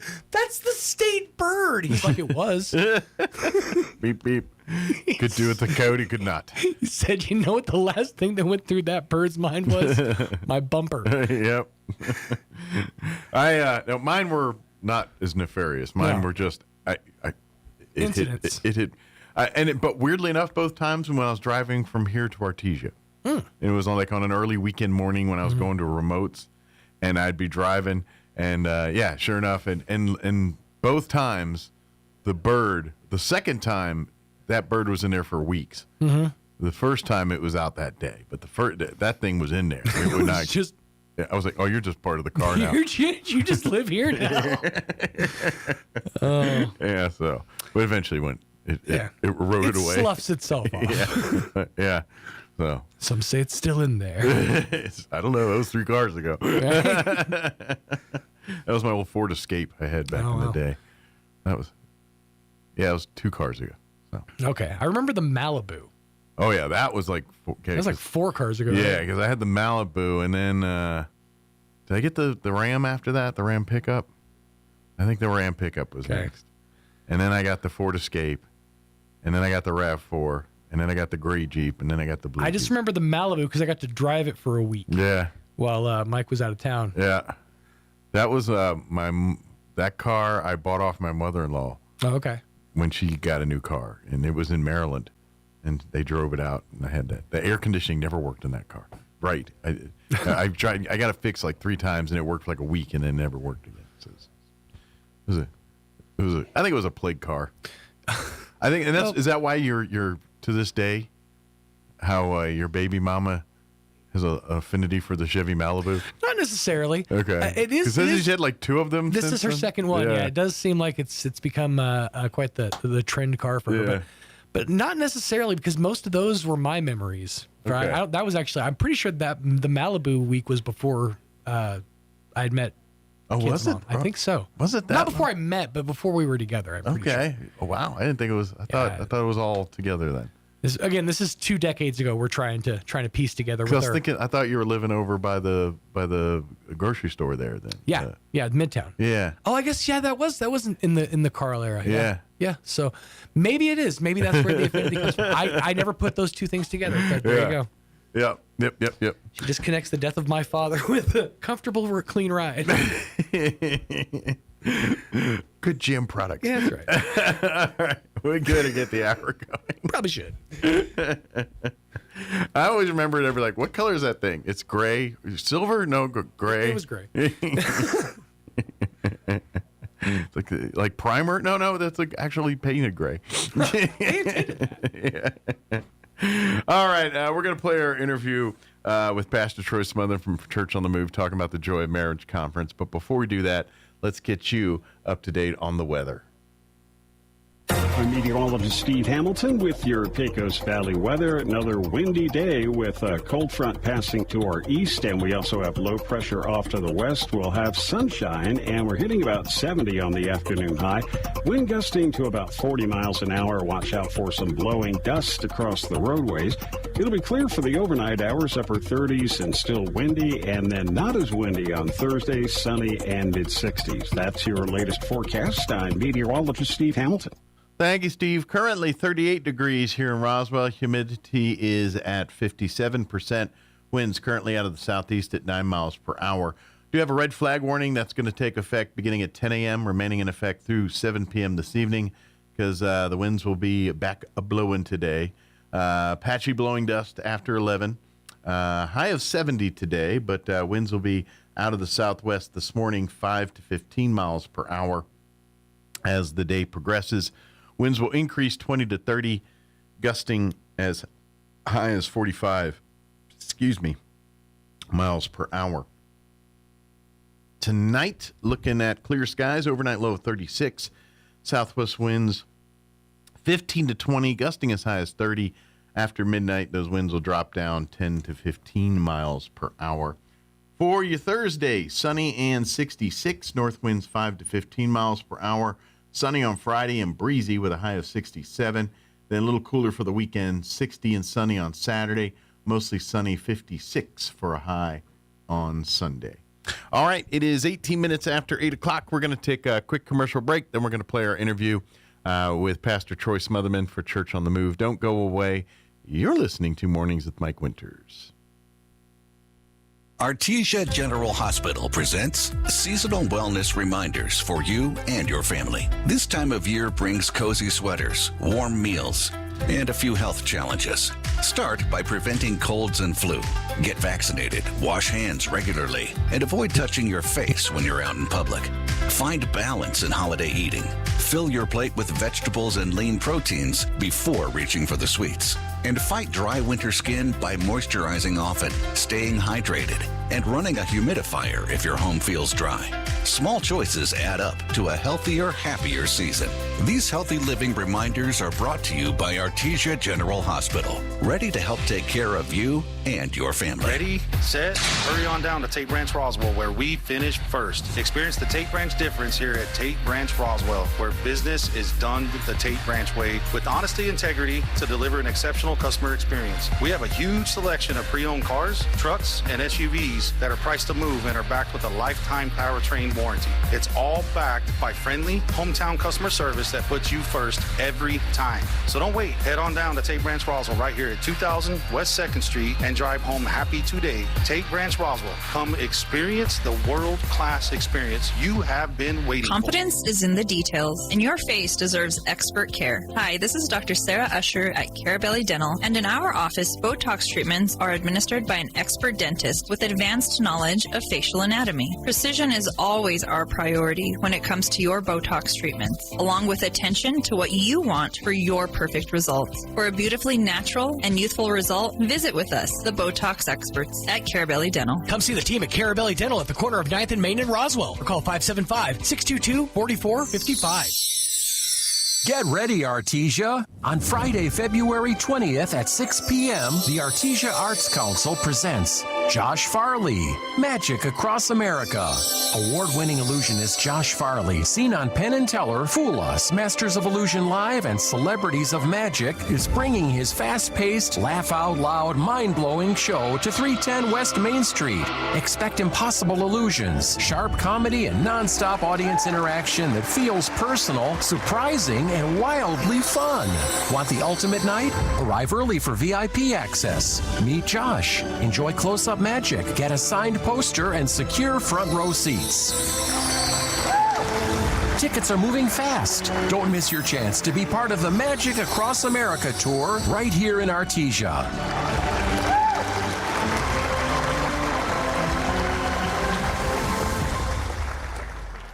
The inventor of Pringles is buried in a Pringles can. I wonder if they got their hands stuck putting him in there. Here's Mike Winters. That was the name I was thinking. Joining us in studio this morning. I'm not Rico Suave. No, but he knows a guy.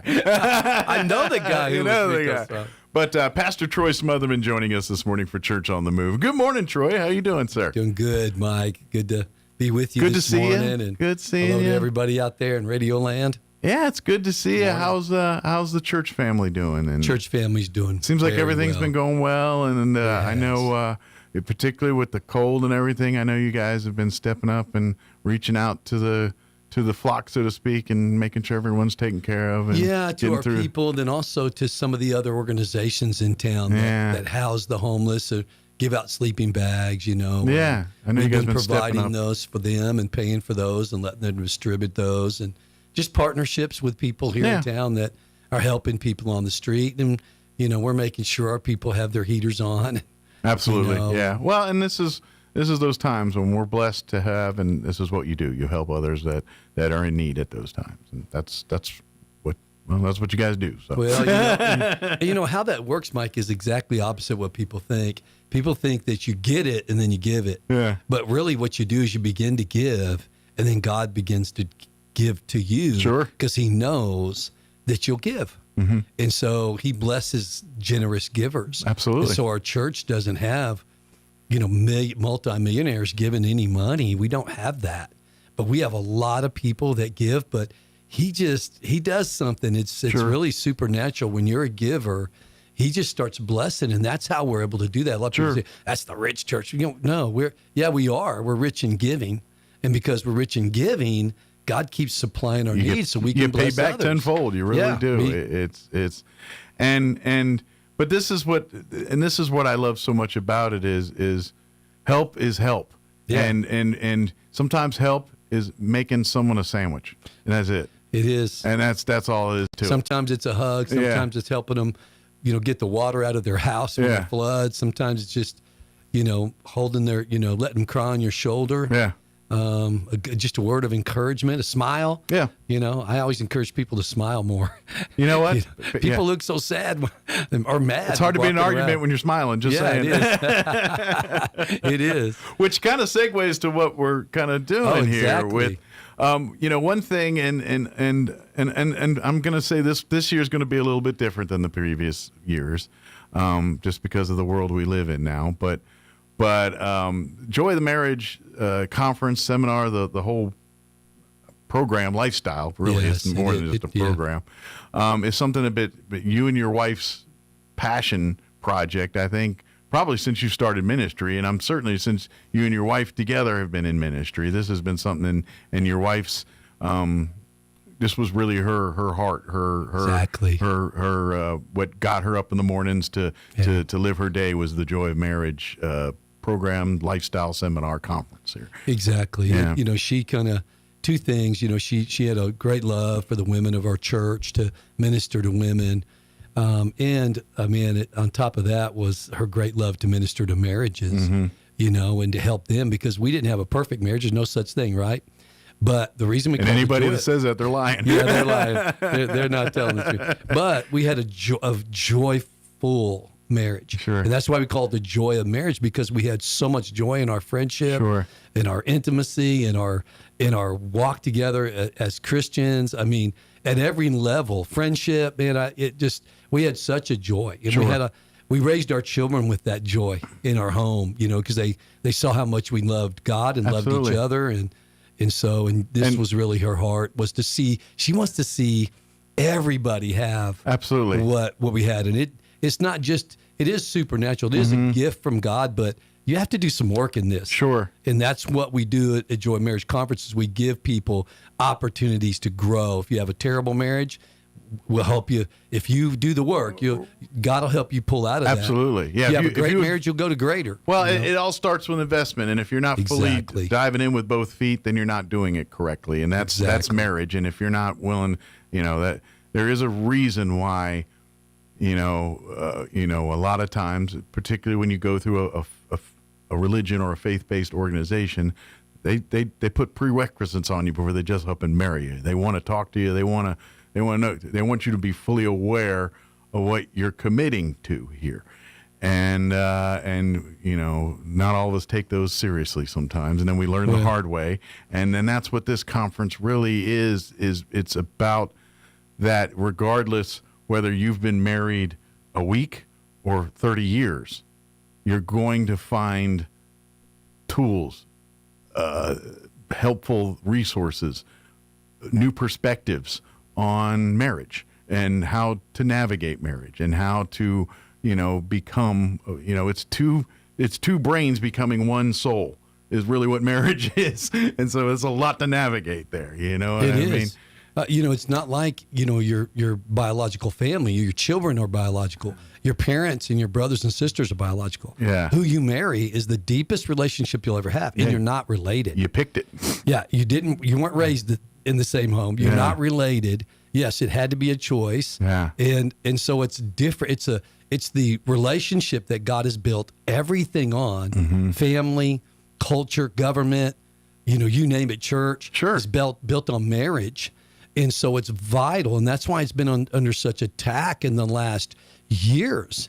I mean, just, the last 40, 50 years, It's just been under major attack, because our enemy, our mutual enemy, knows if he can destroy marriage, it's the foundation. It's the core of the nucleus of all that it is. Yeah, that God intended. And so we want to build it up. So we try to have a conference here locally, and we invite everybody from, it doesn't matter what church you go to. Yeah. We aren't trying to pursue anybody's church membership, but we know that people need to make an investment like you talked about. And so we don't care what church you go to. If you're married, legally married, you can sign up for this conference and attend it. It's really, we have a lot of fun too. Oh yeah, this is really, it's going to put, by design, put you out your comfort zone a little bit, but it's also going to invest in the joy. That's the joy of marriage. So we're going to do it with entertainment and dinner and in scenarios that are places you want to be in, not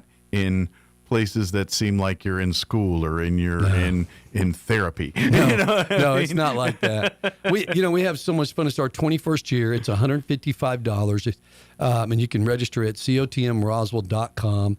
The doors open at 6 p.m.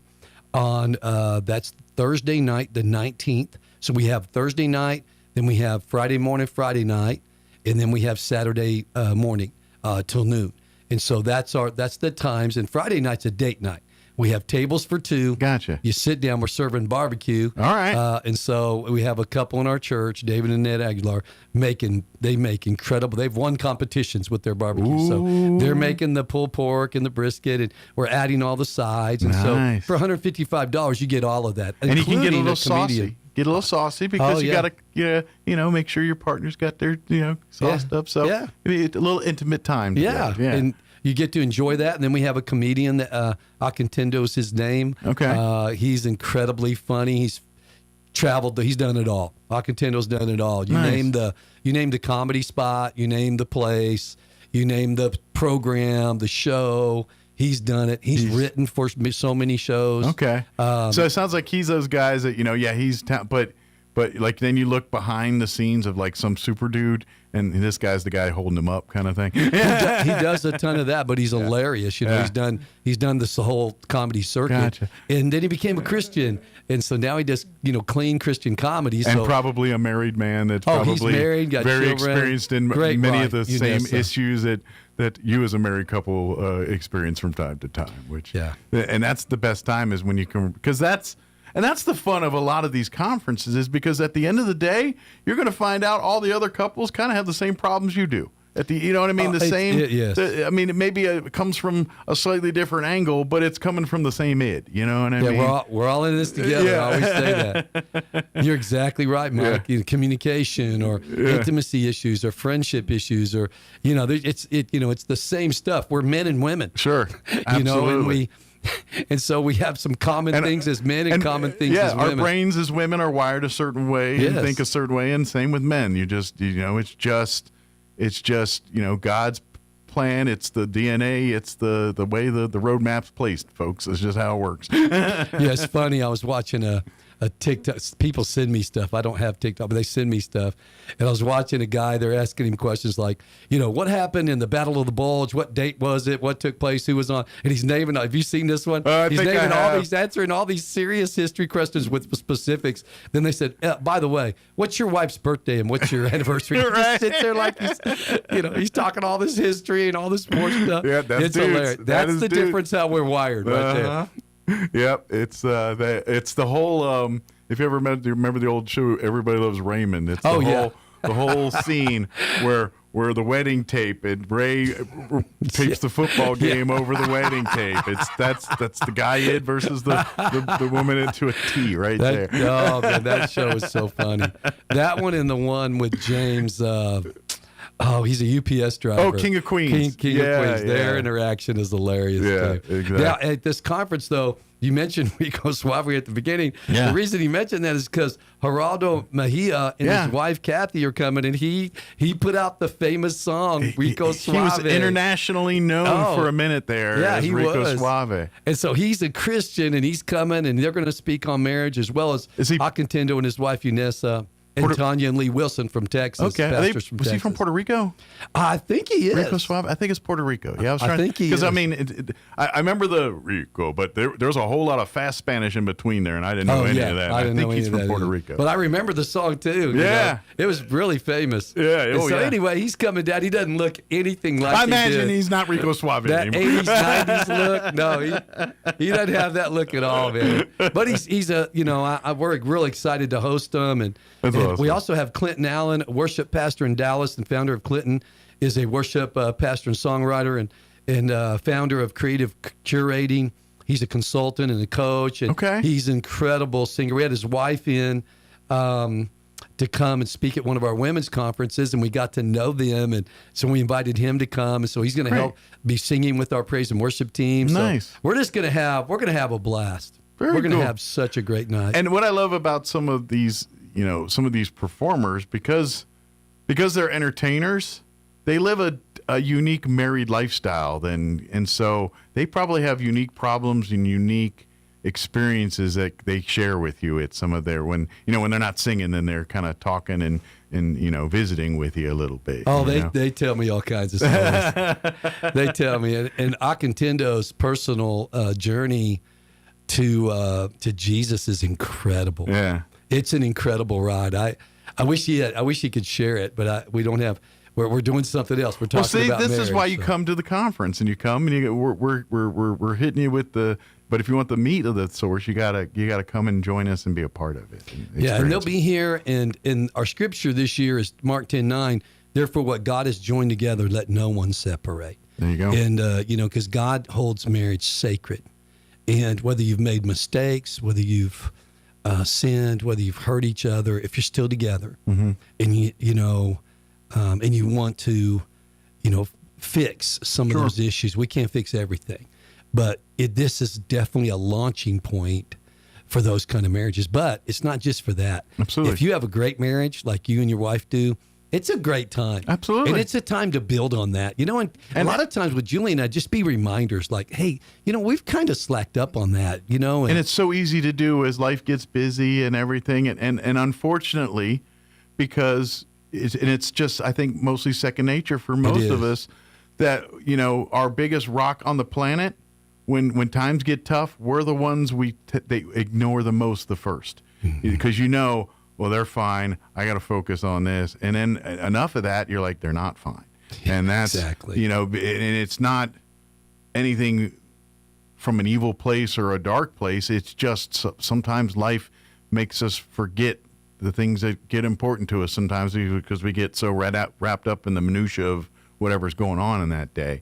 And so things like this remind us, no, this is your rock. You can't do any of that without this being here with you, your partner in life here. That's what it's about, and so that's why I think events like this, and I do want to mention this to you because this is, what you and your wife, what you've gone through and the loss you have, and I know this really is kind of your wife's legacy. This really is, and so the Inspire Women's Conference. It really humbles me to see that you are determined to keep this going and to keep it going. Where I'm going to take a stab that you're probably not feeling, being missing your better half. It's hard to focus on this kind of stuff. Well, Mike, it's not hard to focus on it. It's hard to be there. Sure. It's hard to be at the actual event without her because now I don't have my wife, right? My beautiful wife, and so I'm still going to speak some at this. I'll do an interview with that group on Saturday, and we'll just take questions. Sure. And, talk about subjects, just kind of.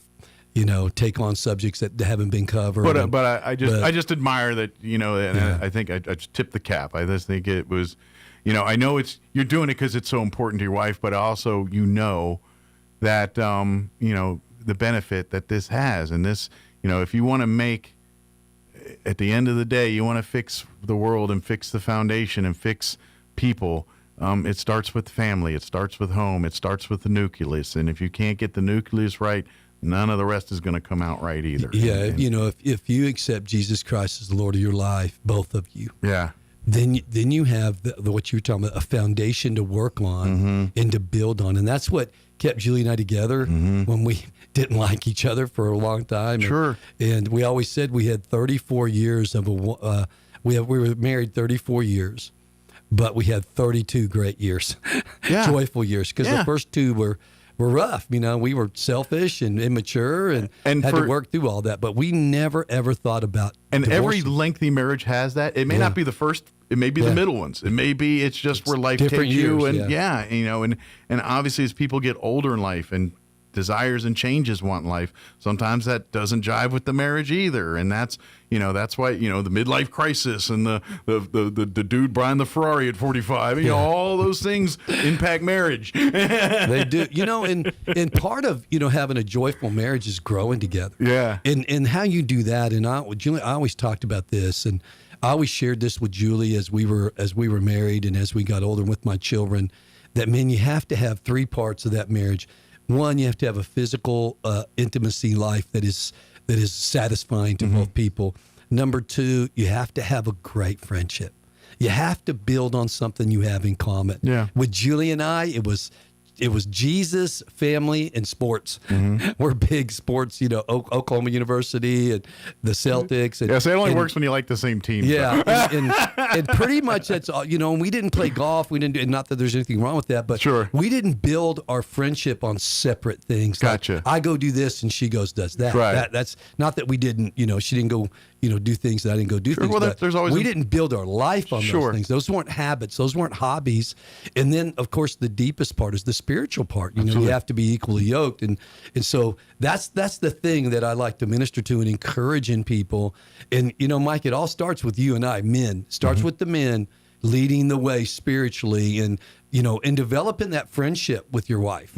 Julie and I, some of our greatest joys were involved all three of those. And we just had a great friendship that we built together, and we weren't roommates either, though. It didn't become roommates. Right. And so God intended us to be intimate and within the confines of marriage. And he's like, you need to enjoy this. I made it to enjoy. Absolutely. But, it has to be in the confines of marriage between a man and a woman. And so anyway, we just figured out, we read books, we sought counsel on all those subjects and learned. So we just really determined we wanted a great marriage. Yeah. And that's a joyful one. And that's really, if you go in with that mindset, and I think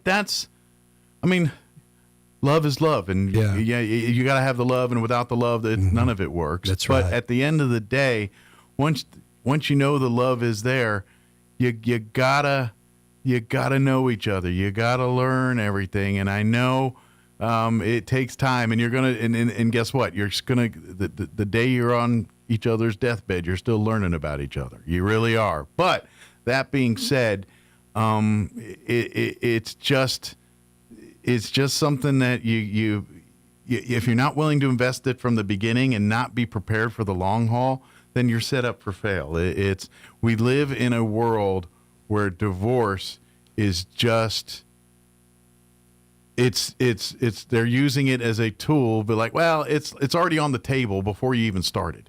You know what I'm saying? Like, I feel like that is. And look, I'm not trying to get into lawyers and prenups and all that. Everyone do their thing and how they best do their thing. Yeah. But that being said, I feel like everyone gets married nowadays thinking that they're not in for the long haul. They're thinking, if I have a 20-year run, I did pretty good. No, you didn't. You failed. Yeah.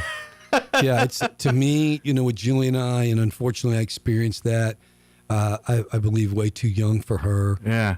It's to death to us part, you know, and we were going to love each other through everything and anything. Sure. And that foundation of Jesus's love for us and our love for each other. And then, like I talked about, just our friendship. We just had we determined, she was a Lakers fan, Mike. I'm a Celtics fan. Ooh, that's as bad as me and my wife, Cowboys, Redskins. There you go. It is. It's just as bad. Yeah. She gave up the Lakers to become a Celtics fan. And I wasn't a big Oklahoma University fan. I was more of a Redskins fan. Sure. And I liked Ohio State. In college, I liked their team. I always liked their team. I liked the Buckeyes, and so I gave up the Buckeyes, and I dove in head first OU, and she dove in head first Celtics. And so those are the kind of compromises that we did as friends. Sure. And I know a lot of couples like you guys, Dallas Redskins, and they enjoy that. They enjoy the camaraderie. Yeah, we have fun with it. And we could have done that, but we just wanted to be on each other's team. Sure. Because, unfortunately, I talked better trash than she did. She didn't like it. Yeah. So she learned, but she didn't like it. I understand that because at some point you're like, that was fun, and then now everybody hates me. It doesn't win. Yeah. And so we just decided, that we were going to jump in with both feet, and that we traveled, and part of our vacation was going to games. That's great. Following our teams. Enjoying the experience. Yeah, we go to great cities, and look at the city and go to everything and experience museums and different things to see. And then we'd go watch a game. Go watch a game and cap so we've it been off. to the Rose Bowl, the Sugar Bowl. We've been to all kinds of things. That's awesome. The OU, the World Series in softball. We've been to that a couple of times to watch them win it all. And so, we just did that, and we had a blast. That's doing great. Those things. That's great. We had a blast. But that's marriage. That's you find your thing, and whatever it is, you do your thing. And if it's road tripping to sports things or antiquing or whatever it is, or camping or something like that, that's what you got to find somebody that you like doing those things with. And if you don't like doing those things together, then maybe you didn't pick the right partner. You know what I mean? Well, and if you don't, here's the thing, Mike, there's got to be compromise. Compromise, a lot of times people think is a negative word. It's a negative word if you're compromising your principles. Sure. But to compromise your hobby? Sure. To not try to find something you enjoy doing together? Absolutely. Well, that's how you learn. That's how you grow. Exactly. I mean, if that were the case, all of us would be eating one type of meat every day, one type of, you know what I mean? We're not, you aren't going to try an egg every once in a while or try a vegetable, Yeah. It's when people dig in their feet like that and say, I'm not going to do this and I'm not going to do that and I'm not going to go with you hunting, husband, and I'm not going to go with you shopping. Julian liked to shop. Yeah. So I hated to shop, but we were on, you're talking about polar opposites there. Sure. I learned to shop, and I learned to be patient and kind to her because I despised it growing up. And so those are those compromises. And it can't be a one-way street that, the woman says, well, you just compromise everything for me. Or the man says, you compromise everything because then you for me. build up animosity and everything else there. It's not fun that way. Yeah. It's better when there's an exchange of affection and exchange of sacrifice. And then I learned to enjoy shopping with my wife. Sure. At first it was just a decision. Sure. Well, and this is all love. And this is where, because some people are good at showing love through hugs and kisses. Other people, and guys particularly, I like to do things. I like to leave things. I like to build you thing, or I like to, that's guy love. Yeah, you know what I mean? Stuff, yeah. And so... and this is how you balance that and understand each other, and say, no, you know what, I want to hang out with you here because this is how I love you. I love you, therefore I want to sacrifice something that I probably is not going to be my cup of tea, but I want to do it with you because I want to be with you. Exactly. And that's what it's about. That's how you build a joyful marriage right there, Mike. Yeah. You just described it. And Julie and I were as far apart as Lakers Celtics are, Dallas Washington is. That's how far apart we were shopping, me not liking shopping. She liked to hold hands and do all that. I couldn't stand any kind of physical touch. So, but I just had to learn. Right. And I compromised that. And then I learned to really love it. Sure. It just became part of me. And so that's how we exchanged. And then on the flip side, you also have to understand that just because someone shows love differently than you doesn't mean they have less love for you. Or they're wrong. Yeah, or they're wrong. And that's what the joy of marriage is about. And so learning that and giving them what they need and they giving you, that's how you build a joyful marriage. But selfishness, Mike, destroys it. Yeah. Absolutely. When someone says, I'm not going to change, I'm not going to grow, I'm not going to, that destroys selfishness. Jesus said, if you save your life, you'll lose it. Yeah. But if you give your life, you'll gain life. So when you give your life away, when you make those vows before God and your family to marry, man, you're saying, hey, I'm gonna compromise for you. I'm gonna sacrifice for you. And when both people do it, man, you and I both know. Absolutely, yeah. That's joyful. I'm learning. I've got 25 years under my belt, and I've got to say that I'm much happier in my marriage today than I was 20 years ago. And she's a Dallas fan, and you love her. I could tell you love her. Yeah, absolutely. And she loves you, and you're a Redskins fan. Yep. And to be honest, I'm through the good times and bad I've had in the 25 years, I'm like, how would I have gotten through half of what I've gotten through if I had not been married to my wife? And I'm like, I don't know the answer to that question. I miss that so much. Yeah. I miss my friend, my partner. I'm so sorry. This is what it's so. I miss her so much. It's just such a torn interview with me because I'm like, this is so cool that this is going, but at the same time, I'm like, this has got to just be really, really rough for you, and I'm really sorry. Well, God gave me a word the other day. I shared it with the church Sunday. From Philippians about moving forward, and he spoke very clearly to me. And we start every year with a 21-day fast at our church, and he spoke very clearly to me. The Spirit of God spoke to me and said, "Hey, listen," because the hardest thing, Mike, was, and I grew up in the military. I couldn't hang on to anything. Every time we moved, we had to, a different house every couple of years, different city. Hurry up and wait. We didn't own a home till I was 13 years old. I understand. And so I never put any value No stability. on material things. Foundation. It was here today and gone tomorrow, right? And so, man, I had the toughest time even touching or let anybody touch her stuff. That makes Stuff in her sense. closet, because that home is hers. Sure. And she's got stuff everywhere.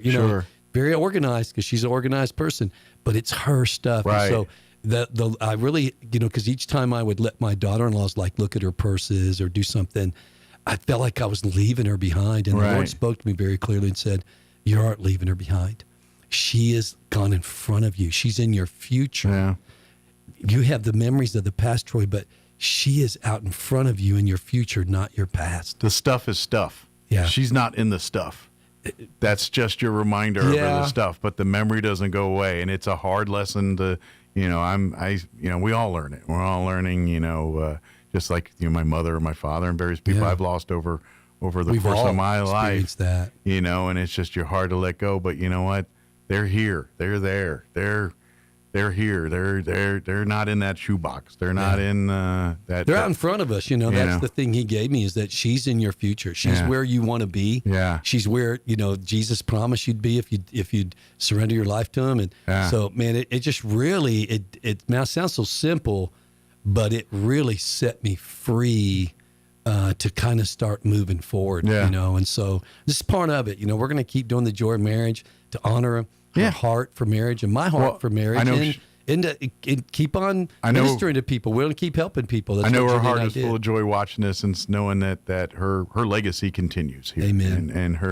And I really, if this is the first you ever heard of it, then guess what? It's your lucky day. Come check this out. It's going to be the 19th to the 21st.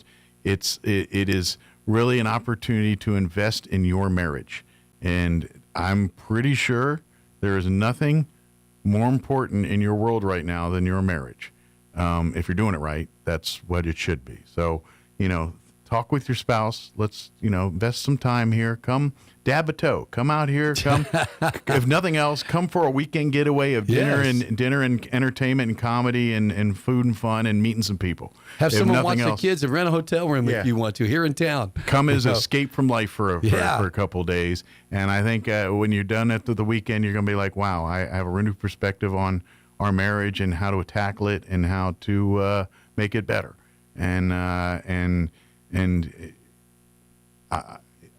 Sometimes things like this are the biggest light bulbs or biggest change in your life that really catalyst onto bigger, better, amazing things. Exactly. That's so good.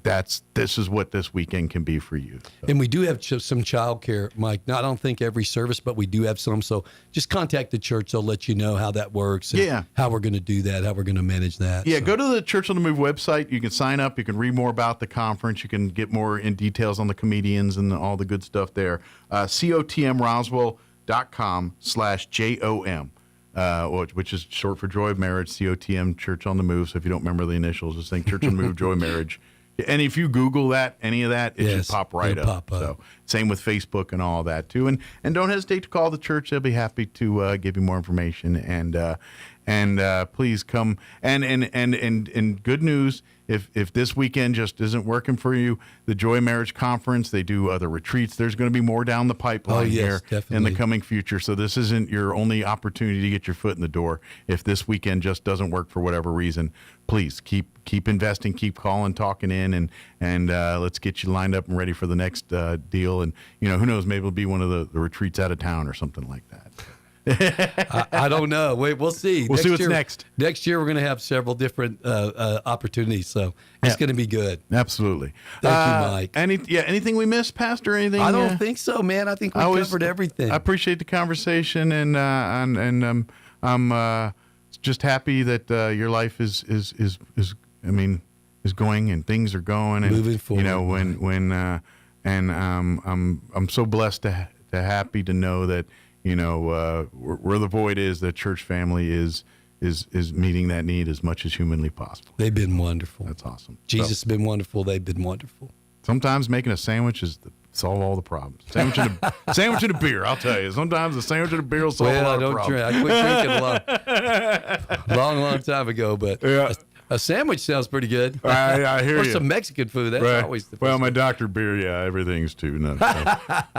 A diet soda. How about that? Yeah. Thank you, Pastor. Appreciate it. Thank you, Mike. We will see you next time. And anything we can do to help, please don't hesitate to reach out. Thank you so much. Good deal. You guys are wonderful.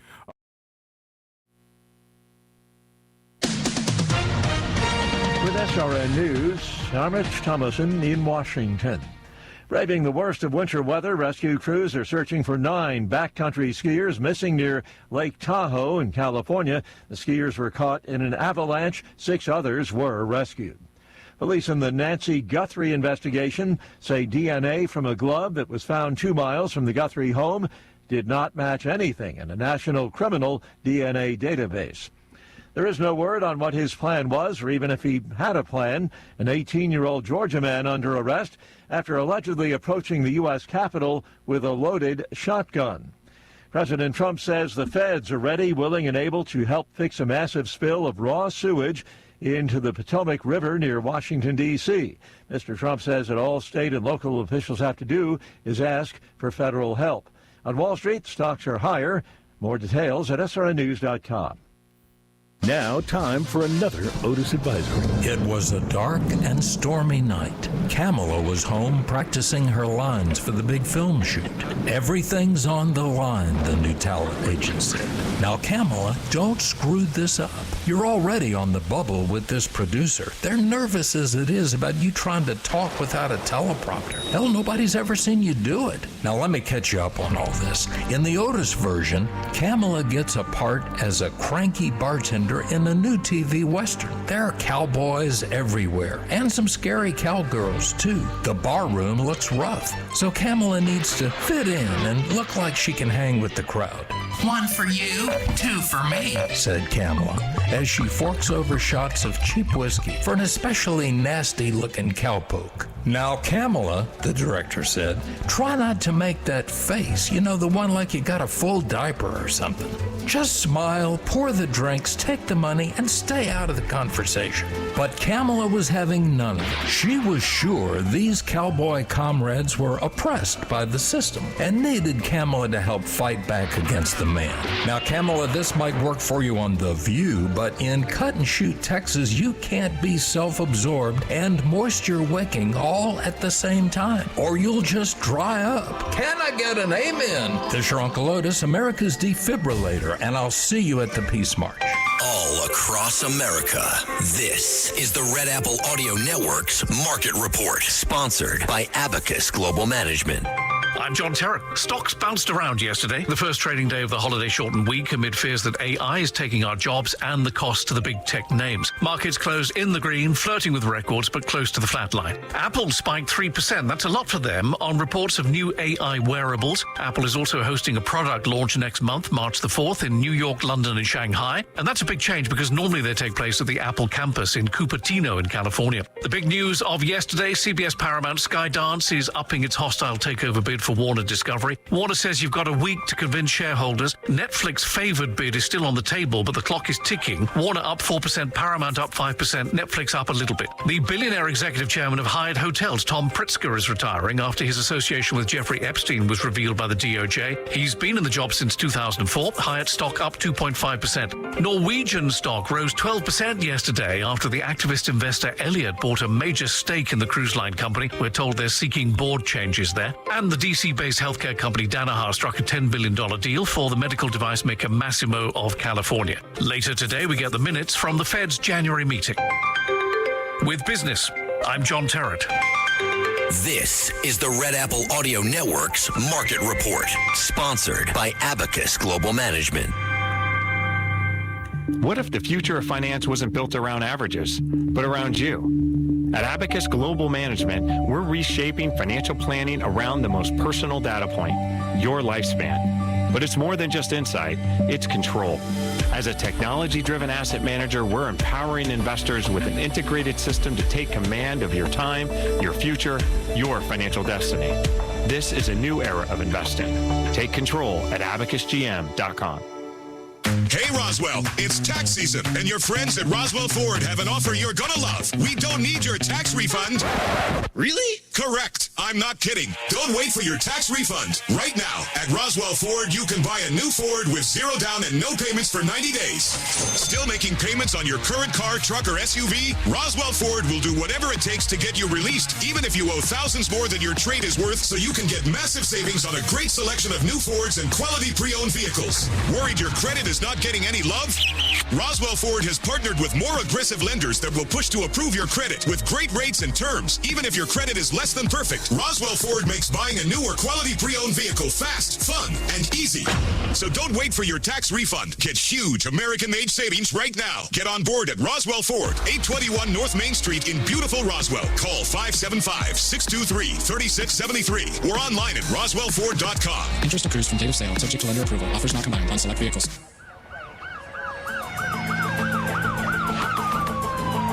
When you or a loved one need medical transport, Trans-Aero answers the call. Trans-Aero Medevac operates 3 rotorcraft bases and 1 fixed-wing base in southeastern New Mexico, allowing them to respond quickly to emergencies across diverse terrains.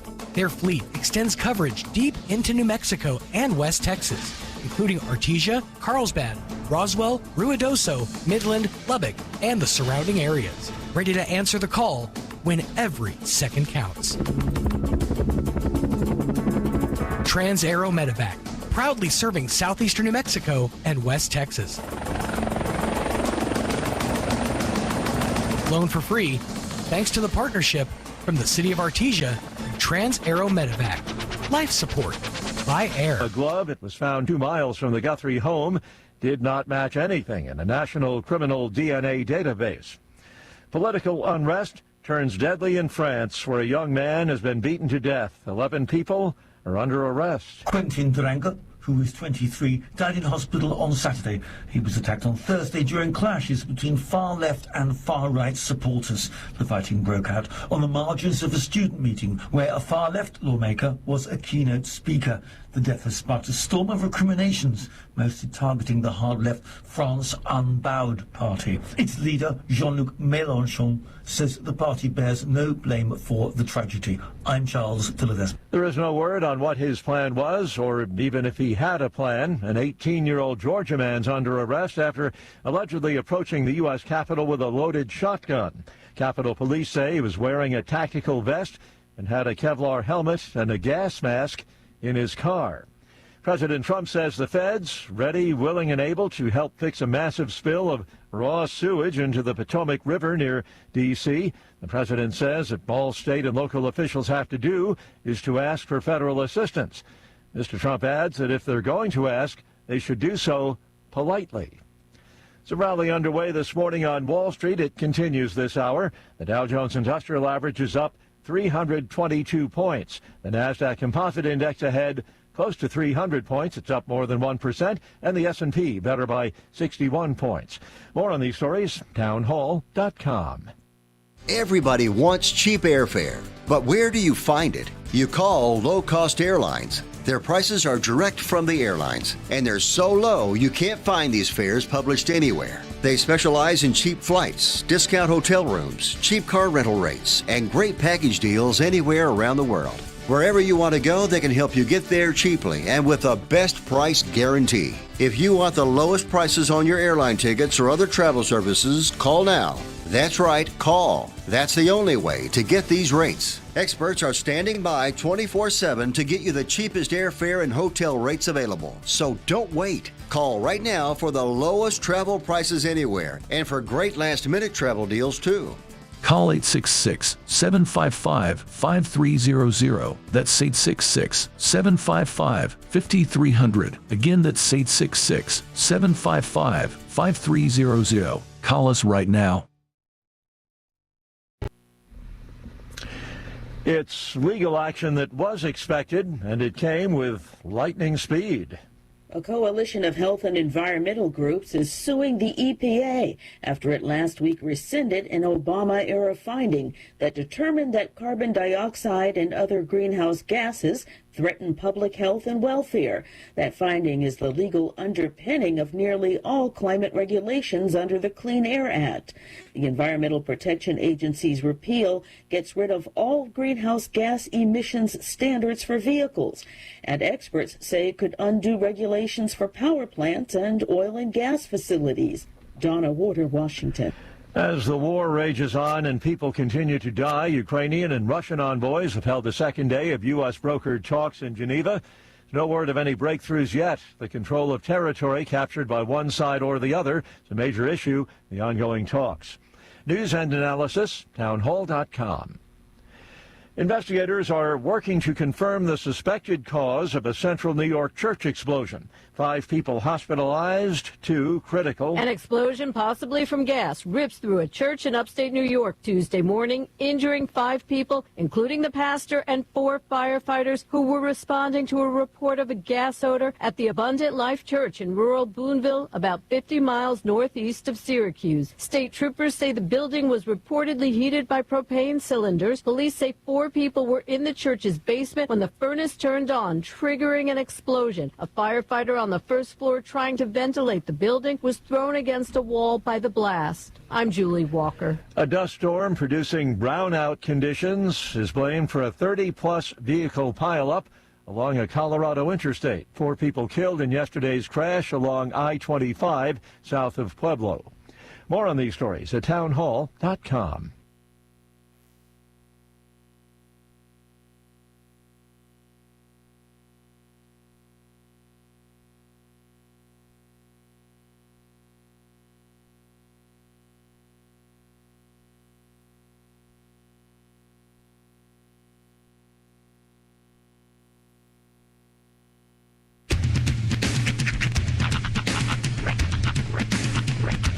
What in the wide, wide world of sports is going on here?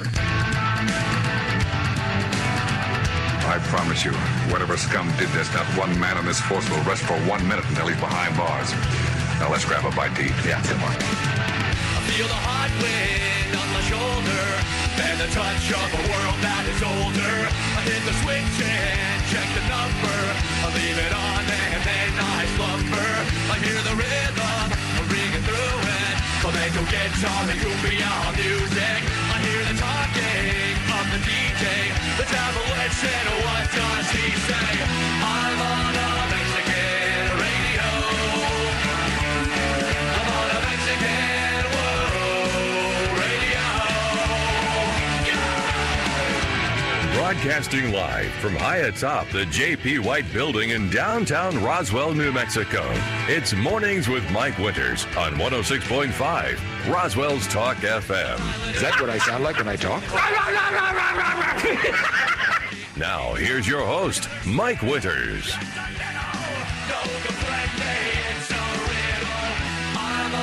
And good morning. It is 6 minutes after 9 o'clock. Welcome to hour number 3. One more time. Of Mornings with Mike Winters right here on 106.5 Roswell's Talk FM. Happy Wednesday, everybody. Yes. Wednesday for most. Friday for some. Friday for a couple. Yep. Bag is packed, locked and loaded. I gotta go. There's a couple more things I do have to do before I officially can check out. I gotta go pull some cash and take care of a couple other things. Get some walking around money.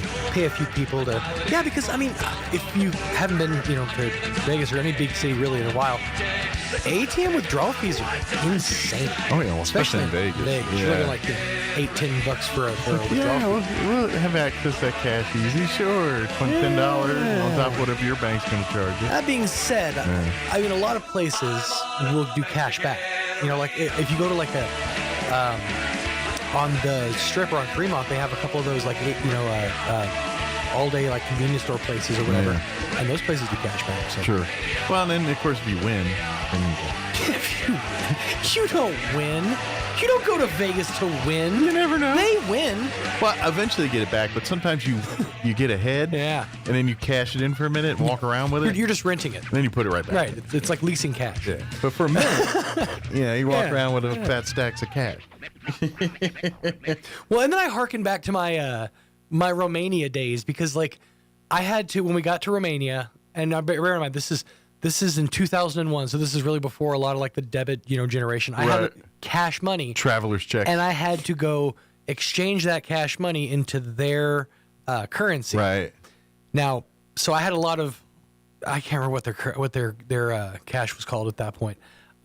Lei. It was lei. Okay. So I had a lot of lei on me.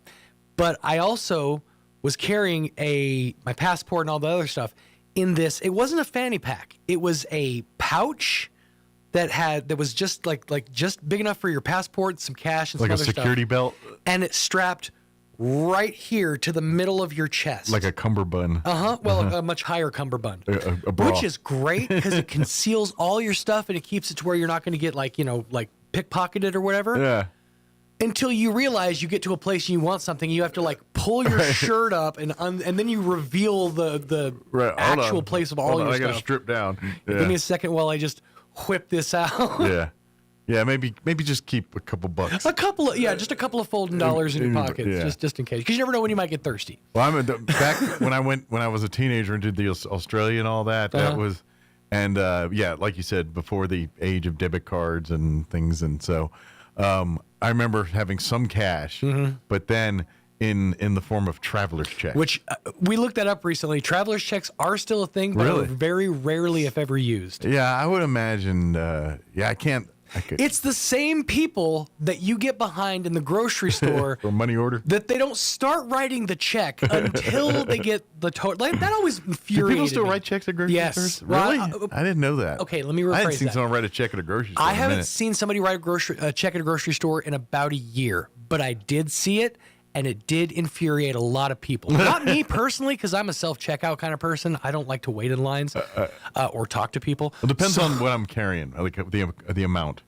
Yeah. And it also depends on like if it's produce-y things that you got to weigh and all that. I'm like, I ain't pay somebody to do that. Just tell me what I got to pay. Scale. You just sit it down. Yeah, but then you're like, is it green grapes or red grapes? Is the onion a yellow onion? I was like, oh my goodness, is it an onion? Are you a colorblind man, or the grapes thing? They put a code on the thing. You just put the code in. I ain't got time for all that nonsense. Just yeah. I just in the bag. I can't be bothered. I mean, it's so convenient. But anyways, I did see a line of people, and what infuriated people was that, like I said, she didn't start writing the check, like actually the date and who it was to and all that, until she got the total. It's like you could do all that prep work beforehand and then just put the total in. One would think if you're trying to be efficient. Right. But people that still do that don't care about you. No. They've got nowhere to be. Their stories aren't on for an hour. I'm not going to lie. In 9 times out of 10 on fast food drive-thrus, I judge you if you actually order through the drive-thru. I'm the same way. I'm like, there's too many apps nowadays to make this a very, very quick experience. Now it doesn't bother me if you're just ordering for yourself, but when you got like the 37 kids and the 40 packs of this, and the one meal needs the juice, but the other wants the milk, the other wants the fruit, the other wants the chips. It's like, go inside, use the app. Stop annoying the world. Please do. Please use your apps whenever possible. It is funny when you run into somebody who, like, you're surprised that they haven't, like, taken to the apps. My sister, when I went to Oklahoma, we went to, like, at one point we went to Whataburger for lunch or something, and she goes, do they have an app? I'm like, Penny, you're like 6 years older than me. You can't be that out of touch. Come on. I'm an app. That's connoisseur. most of my phone. And plus, you get reward points like free food and stuff. I am like 2,000 points away at McDonald's from a free franchise. And then if you play your cards right, they usually have like coupons or exclusive deals just for a buy one get one, or one of the most baller $5 off your order or something. One of the most baller feelings I've ever experienced as a relatively broke man is I've taken my kids to McDonald's. They'll go and play, and I'll order their food and everything, and then throughout the course of just the hour to hour 20 minutes that we're there, I'll order single items using my points and just have them delivered to my table. Not like meals, but like a McChicken, a small fry, a chocolate shake, a small fry, and just have them brought out to me on trays. I'll have like a little stack of trays on my table by the end of the thing. All right, the points are up, kids. The party's over. That's right. I'm gonna go play through some points. Let's set out. Well, if we save these, next time we can come back. But if I use this now, all we can get is a cone. So we'll just come back and get a chicken sandwich. And it's they drive you to use the app because the retail prices for everything now are just insane. Yeah. Like to get a regular Big Mac meal is like $10-something. So go through the app and you can get 20% off or whatever. Yeah, they do have app exclusive stuff, and some are better than others. Oh yeah, but it is kind of infuriating though when you've been like collecting an amount of points and then they change their system. Yeah. Like Stripes recently switched out their point system to 7-Eleven point system, and I had like a couple thousand points in Stripes. Like a good like $4 He was a off Stripes in air. a few times. I was a Stripes in air, but then I was back down to nothing. They said hold on to your apps. We might be able to transfer those points over. They're not gonna. No, they're gone. You should start a documentary, dude. Where's my Harrier jet? Dude, where's my points? It's the same thing with like the how people in this generation are embracing like tech that they can own, right? Because everything is a code to a service, and once they lose the license, then you lose the thing. So now it's like this is a DVD. Yeah, DVDs are making a comeback. Like CDs, people are collecting CDs again. As long as you don't scratch it, you can have it forever. And if you do scratch it, you get yourself a one-of-a-kind remix. There you go. Like I've had certain songs that I'd be listening to now, like on streaming, and it will get to the point where on my CD it would have skipped and gone day to day, and like skipped over and over again and play the remix that I like, but it doesn't do it, and then I get disappointed. Well, yeah, but I don't know if that stuff is as prevalent now.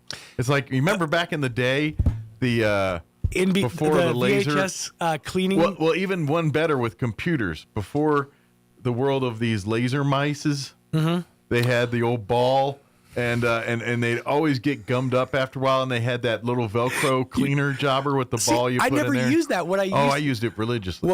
What I did was you twist the thing off, you pop the ball off, and then you with your fingernail just scrape all the stuff off of the hair and like roll it and scrape it and then pull the hair. It was kind of like cleaning your vacuum roller or whatever. But no, the thing that I was flashing back to was the VHS head cleaner. Oh yeah. Remember the tape you'd put in? Oh yeah. Yeah. Yeah, you're supposed to do that every once in a while, weren't you? You were. Never did. No. Well, and then VCRs were like $100. So I mean, why? Why am I taking care of it? Back in the day when they were like $1,000, and then you maintained it, But it's like I've always been kind of a believer of that practice of like hold on to your old tech because it's yours. Nobody can take that away from you. Except for VHS. That goes away. Yeah, eventually. you should upgrade those. If you got VHS tapes, probably 90% of them don't work anymore. Yeah. They're all tracked out. Well, okay, I have a VHS of the movie Splash, and it's tracked out in a couple of parts. Yeah. There's a couple of scenes where it just goes. It's a couple of specific scenes. Spend a lot of time on pause. Yeah, rewind, slow motion, frame by frame, just enough of Daryl Hannah to get the job done. Hey, there was nothing better than a teenage boy, a VCR, and the Cinemax free preview weekend. All right, Evangeline, where are you going today? I've seen Emmanuel in so many places. In space. Oh, that's fantastic. Yeah. No, that's one. Like the other day, I heard somebody reference like scrambled adult movies, and nobody understood what you were talking about. Yeah. That's the entire reason an entire generation of people like sound versus like visual. Yeah. Because we were forced to use our imaginations and listen closely. Yep. The things we did. Indeed. All right, probably should get the hour going. Yeah, Crystal Noble is here waiting patiently from the Roswell Humane Society. Before we advance this show to our after hours.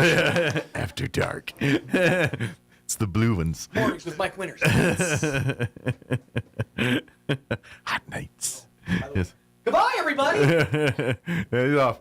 Next time we'll see him, he'll be naked and in a barrel because he'll be broke from Vegas. So, but just another tattoo. Yeah, and a new tattoo. All right, it is 9:18. Let's get the hour going, and we'll talk with Crystal here in just a minute. Weather, quick break. Crystal Noble will join us on the other side. Don't go away. You're listening to Mornings with Mike Winters. I'm meteorologist Steve Hamilton with your Pecos Valley weather. Another windy day with a cold front passing to our east, and we also have low pressure off to the west. We'll have sunshine, and we're hitting about 70 on the afternoon high. Wind gusting to about 40 miles an hour. Watch out for some blowing dust across the roadways. It'll be clear for the overnight hours, upper 30s and still windy, and then not as windy on Thursday, sunny and mid-60s. That's your latest forecast. I'm meteorologist Steve Hamilton.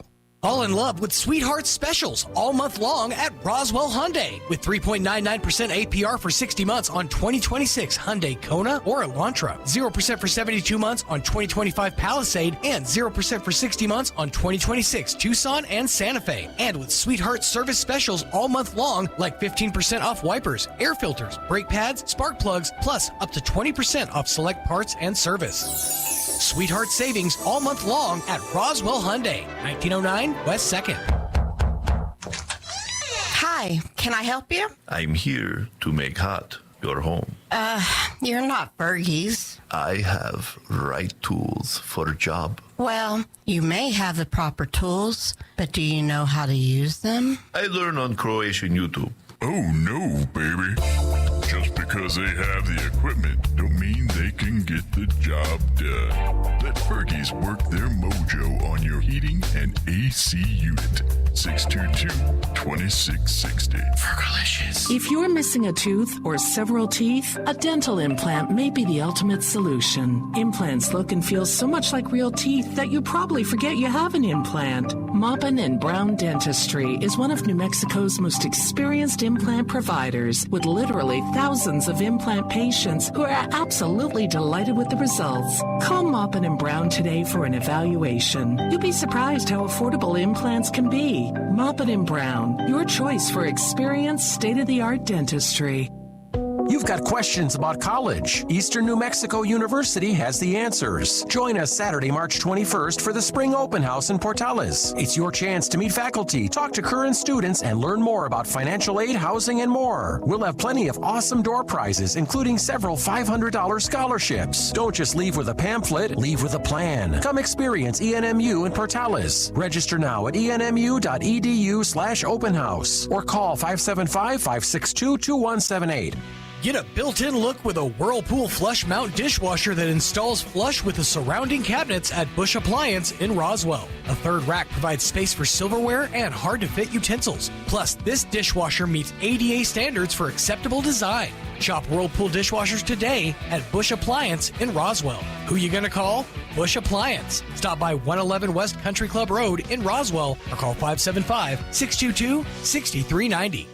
Artesia General Hospital presents Healthy Living Tips for the fall and winter seasons. As the days get shorter and the temperatures drop, keeping your family healthy takes a little extra planning. Start with the basics. Wash your hands often, especially after being out in public. And don't forget your flu shot. It's one of the best ways to prevent serious illness during fall and winter. Holiday gatherings are coming too. Enjoy the season without overdoing it. Choose vegetables and lean proteins first, then savor those festive treats in moderation. And with heaters running around the clock, your skin can dry out fast. Use a good moisturizer, drink lots of water, and consider adding a humidifier at home to keep everyone comfortable. Simple habits can make a big difference. These healthy living reminders are brought to you by Artesia General Hospital, ready to help take care of you and your family. Here's a Mornings with Mike Winters fun fact.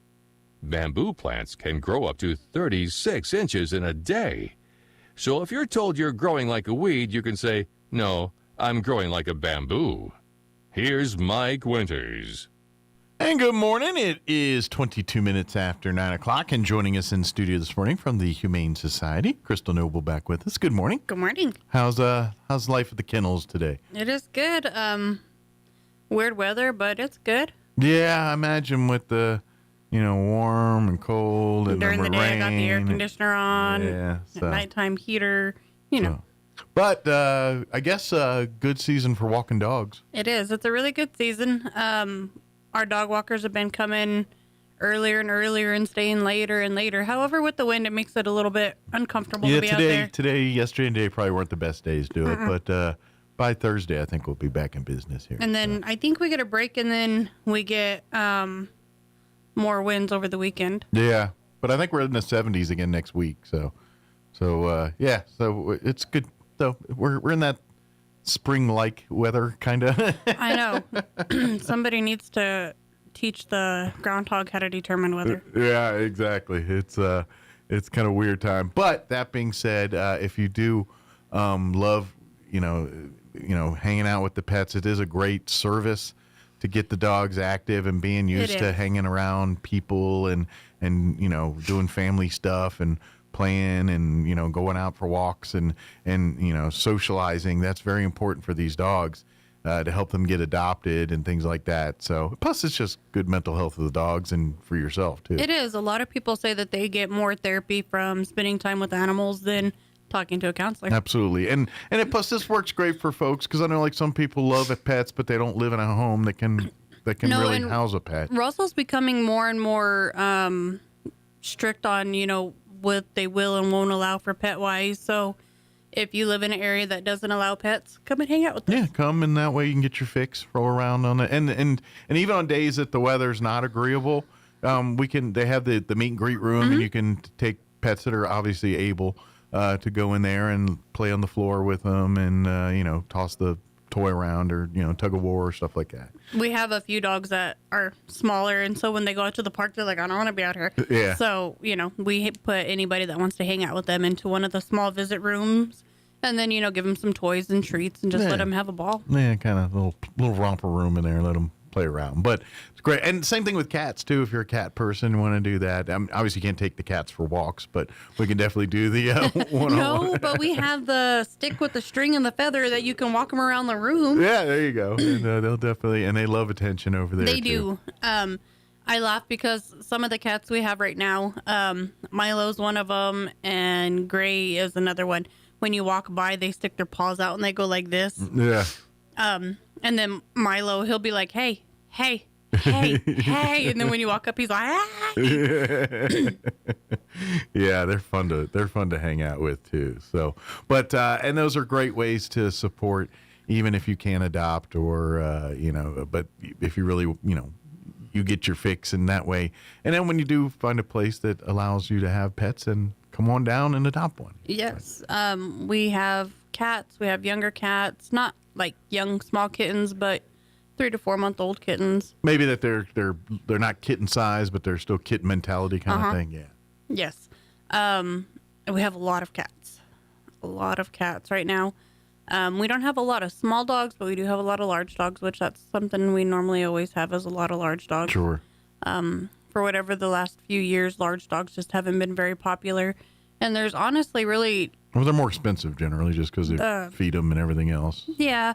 The few that we have that have been there quite a while, Chisholm, he's such a good boy. And I wouldn't even consider him a large dog. I'd go on the more side. Mm-hmm. He loves walks. He loves kids. He loves other dogs. It's just not a carry around in your pocket dog. No. Probably wants to be a lap dog. He could be a backpack dog. Yeah. But he's super great. Then we have Duke and Nico. They're both, boxer mixes, and they're probably about 60 pounds and super sweet. Duke just does not like other dogs. And it's not that he doesn't like them. He just doesn't like... Territorial, maybe? Or? No, he doesn't like them sniffing him. Okay. He's one way, Gotcha. He wants to sniff all over them, but when it's the return time, he's like, no, I don't like that. I don't want you to do that. Gotcha. So don't get to know me. Yeah, no. He has a personal bubble, but he wants to invade theirs. Gotcha. Okay. But he's such a good boy. He walks super great. When a lot of the volunteers that take him out, like, he's super excited in the beginning, but as soon as he gets outside, he's like, okay, let's go. And he just walks. This dog likes the thought of things, but actually doing them, not so. It's like, hey, you want to go out? Yeah, I do. All right, now what? Yeah. So, and then we have Aggie. Aggie is an Aussie mix, and he's young, about 1.5 years now. Loves to play with the ball. Probably full of energy. Those Aussies. Some days yes, and some days no. Like some days those he's Aussies like, usually are balls of energy. I know. Some days he's like balls to the wall, and then other days he's like, let's just go for a delightful stroll. Okay. How old is the dog? About a year and a half. So that's puppy mentality still. Yeah. Mm-hmm. But he sits, he stays, he fetches. Okay. So he just does not like cats. Okay. Sounds like a good family dog though. He loves kids. He sees kids and the whole little light bulb goes off in his head and he's ready. He's like, let's go. I could easily see that playing fetch or whatever with that dog for hours in the backyard with the kids or rolling around. The kid's arms getting tired. The dog's like, I'm not done. I'm not done. And sounds like be very open to more training and things too if you wanted to get pretty intense with it. So into whoever is like walking him or handling him. Like, he pays so much attention. Like, I could easily see this dog doing the stuff I like to do when I had my sissy and on the, holding them on command to go release and all that. Probably would love doing that kind of stuff. I laugh because, I look and I'm like, oh, my God, he'd be like the agility dog. Like, yeah, exactly. Jumps over your back to catch the Frisbee thingy. Yeah. Yes. Does the leaping into the pool for distance. And, yeah, it sounds like one of those dogs. Because I think, aren't they, they're herders, right? They are. They're sheep herders. Yeah, they're like the what they're bred for. Yeah, yep. And so those are generally very working dogs, very good. Farm and ranch dogs. Those are generally perfect for those kinds. When your kids aren't coming back, you just release the dog. Yeah, it wrangles. Yeah, get him. Yeah. But he's such a good boy. He loves to be with just somebody. He's more into the one-on-one. Let's have time and attention. And then he's like, okay, let's play. Sure. Let's time and attention. If you're chilling on the couch, he'd probably lay right next to you until you got up. And then he'd be like, okay, the zoomies. Then it's 100 miles an hour. Yep. Gotcha. So, but sounds like very much eager to kind of adapt to your lifestyle. Yes. But that being said, you might want to have some activity in your lifestyle. Yeah. And then we have some shepherd mixes. Caroline, she looks like a German shepherd with short legs. Okay. Super sweet. Walks great. Not overly energetic. She just has everybody has their beginning excitements. And then she calms right down. Well, and that's why generally shepherds are used for the work they've done with police work and search and rescue work and things like that because they're very trainable dogs. But they also are good at bonding, whereas they'll attach to and be that protector, be that soulmate type dog. Shepherds just everyone I've met always have. I mean, they're friendly dogs, but everyone I know always attach themselves to someone hard, right? And are like that's their one seed kind of thing, And then we still have Leonard, and he's the rot mix, the goofiest dog. Super sweet, super funny. Whenever the volunteers go in to harness him up, he stands up on the fence and he's assuming the position because they put the harness over his head and then it goes down his chest and then it buckles around and he just knows. He just does that. And it's funny because they tell him, come on, let's go for a walk. And he goes, hold on. He's like, I gotta assume the position. But he's so sweet. He loves to just be with people. Like the second he's with you, he's just like la la la la la. Cool.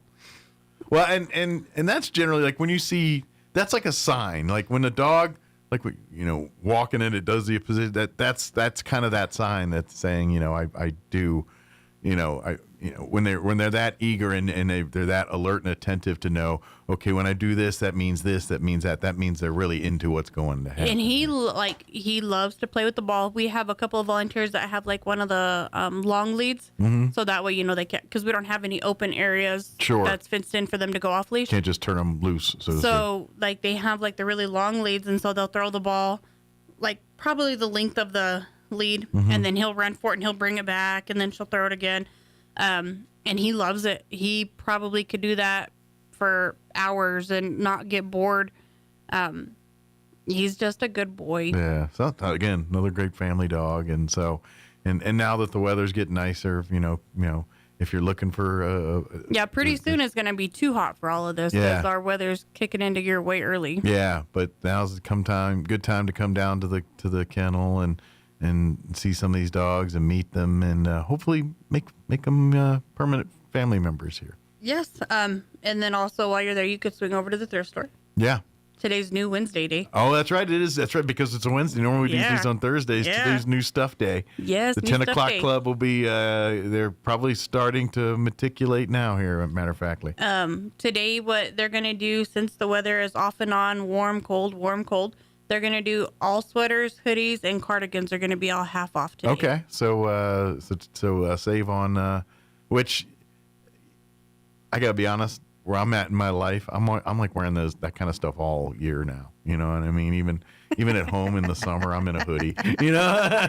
I love hoodies, and I get so mad that we don't have like longer hoodie season here. Yeah, I'm living in hoodies a lot lately. That's kind of a.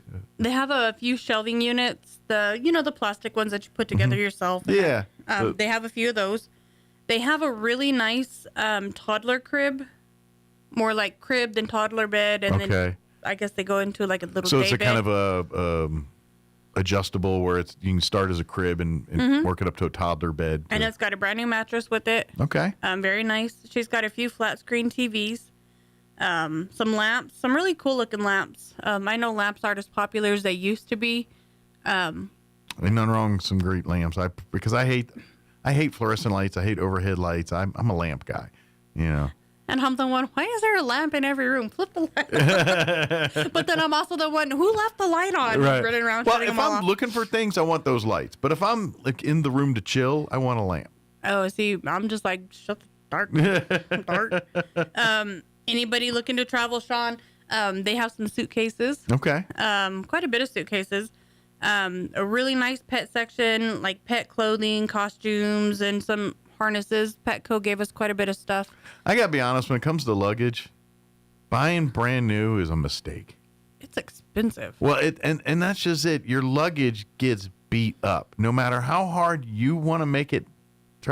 Because it's so much out of your control. So especially if you travel on planes. And I've seen them. I see them throwing their luggage on the planes. I've seen them throwing them into the cargo holds of these boats and things, or through the TSA deals. Right. And they beat the living snot out of them. So and my wife is kind of that luggage kind of, with her purse fetish, it does kind of matriculate into luggage too a little bit.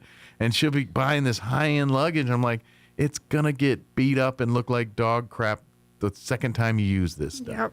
And so I'm like, yeah, go buy the most durable Samsonite, whatever it is, doesn't look pretty, pay, half the price for it here. And, because at the end of the day, it's going to get tossed, thrown around, and beat up. It's just, that's what happens to luggage. It is. And I think a lot of people, they buy it just because they're going to do a one-time trip and they don't need it anymore. The majority of stuff that they get a lot of the time looks pretty much brand new. Yeah. Or it'll be the one bag. Like if it's a set or like a 4-piece, like they use the big bag. Yep. But then they got 3 other bags that they still got the tags in them if you look. I know there's going to be some school dances coming up. And so they do have a lot of girls' formal wear. Prom season will be here. Yep. Yeah. Not a whole lot of guy stuff, but a lot of girl stuff. A lot of blankets and comforters. I know this weekend we're supposed to drop down a little bit cooler. That's just a good idea to have I'm a blankets in your house. Blanket and a bad word I can't say afterwards on live radio. I'm always hot, but I always want a blanket. Right. It's so weird. I am that blanket person. I'm like, oh, I need a blankie. Then you get another blanket and you're like, that's too hot. I'm like, okay, this one's too hot. Now I need this one because this one's lighter. Well, and what the real problem is, then you put the blanket on, and then 3 animals show up, and then it gets. Last night, I didn't kick my foot up in the recliner, and my sister's dog was like, "Hey." Yeah. And I was like, I'm not putting my foot up, and she's like, well, then I'm just gonna sit in your lap, and I'm like, okay, this is a little bit awkward, but I was like, no. So your move. Yeah, she's like, hey, you could have put your foot up, and it'd have been more comfortable. Yeah. Clothes, they always have a lot of clothes. So many clothes. Men's, kids' clothes, women's, dress wear. I'm telling you, if you're looking for business casual, business attire clothing, and especially if you're starting a new job or something, and you got to get a new workload, go to the thrift store. They have so much. They have high-end, stuff that people paid hundreds of dollars for, that's practically brand new, and you're going to get quality clothing, pennies on the dollar. You can basically get a week's worth of clothing for probably the cost of one of those outfits new. Right. And a lot of the times, I'm infamous for this. If I go to the store, I see something I like, I buy it, it doesn't fit right. Instead of returning it, I just throw it in the closet. Right. And then I go through or my if closet. it's just a little too small, you're like, well, I'll lose some weight, or I'll do. Yeah, I know them. Yeah. I know the stories we tell ourselves. So, I take clothes all the time, or Yeah. John will see something and he'll get it, and then he was like, no, it doesn't fit right. I don't like the way it fits. Mm-hmm. And then so I take it to the thrift store. A lot of the stuff that we get at the thrift store is from people like that, that, bought it. Oh, I'll get into it. No, I'm not getting into it. And then we get really good clothing. Yep, absolutely. It happens all the time. So please come in. And I just know it's crazy expensive to buy business dresses and It is. and they suits have a lot of like professional wear dresses. They have summer wear dresses, winter wear dresses. They have a lot of that stuff. Yeah. They also have a really good selection in the book room. Abby works very hard at keeping that stocked up and little library themed. If you have a child, I would say you should be in there at least once a month, going through there and getting books and things like that. And you could, if I get it, they're kids, but if they don't destroy them and they're done with them, you can just return them, give them back, donate them back, and then go grab another batch of books for like $5 and let them read, because at the end of the day, they're the books. They're these books, and then they're not, unless you're having more kids, you're not going to, once Dr. Seuss, that phase is over, it's over, you know what I mean? And they're Dr. Seuss books. They're not like these vaults of treasure that people are collecting. There's 100 million of them. Right. Donate them back. They have a Century Safe, and I don't know if anybody knows how much those are when you buy them brand new. They are not cheap. They have the key for it. Okay. And then she has a Culligan water dispenser, but it's the one, instead of you flipping it upside down, you put it inside the bottom, and then you stick the hose in, and then it pumps it up. Okay. It does hot water, it does room temperature water, and it does ice cold water. So it's probably a little easier to load and everything with the you less. just slide it in the bottom instead of hoisting it up. Oh, only spilled 4 drops. Yeah. And that looks, it looks fairly new. It doesn't look like it was used very much. Okay. It has the instruction sticker still on the front, how to set up. Okay. So maybe it was never even set up, not sure. They have that listed for $150, and brand new they're $200 to $300. Okay, so you can save yourself some money right there on a like you said, gently used filtered water Culligan dispenser there. So yeah, and I believe it does hold a 5-gallon. Okay, so it'll be, depending on how big your household is, it'll last you a minute. So. Or how much water you drink. Yeah. But they always have a lot of new stuff that comes in on a daily basis. Absolutely, be checking back. If there's something specific you're looking for, ask her. Say, hey, do you guys ever get this in? And if she says yeah, say, hey, when you get something in, can you call me? Yeah, let me know. And I can come down, take a look, see and if it's everything from wheelchairs to furniture to collectibles. If you need walkers, like just your regular walkers, not the real expensive Rolade walkers or canes and stuff like that, crutches, they have them so much. They have a whole section that's just walkers. And there's all the designs from probably the 3-legged one to the single jobbers to the like you said, the little bit more elaborate ones, or ones that probably, I've seen some of them and they got like a whole storage kit, and like especially the push ones. Like you'll see them push ones. Like my I guess it would have been my grandmother-in-law.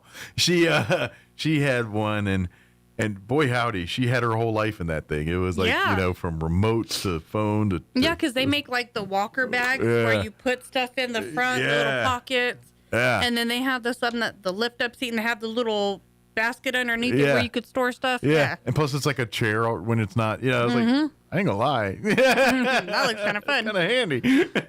but be on the lookout. There's always that kind of stuff going through the doors and if there. those are things that, you need, or you know somebody that needs them, tell them to come by, take a look. And then you need them for a couple years, and then you don't, you know. Right. And you know, like if you have a surgery and you need it for a little bit of time. For a rehab situation, absolutely. Instead of buying them brand new. Which they get expensive, you know. Even if you just go down to like Walmart or something and do it, they're pretty expensive. Do you know what's even horrible?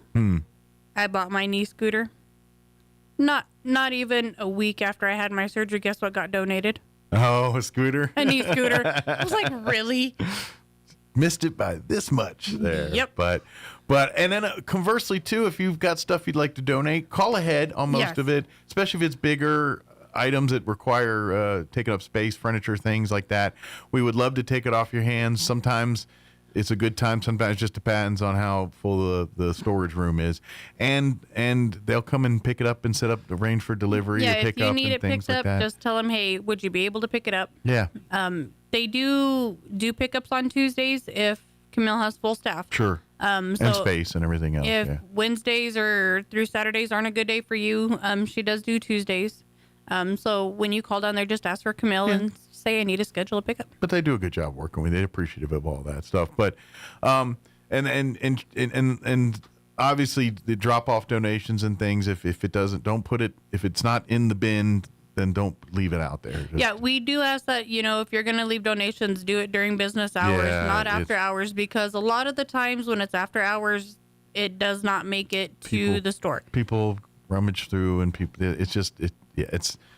there's a history there, and it's not good. So that way your donation goes to where it intends to. And conversely, if you're some of the folks that need help, and you go through the bins, come talk to Camille. Come in during the business hours. Yeah, come during store hours there and talk to her.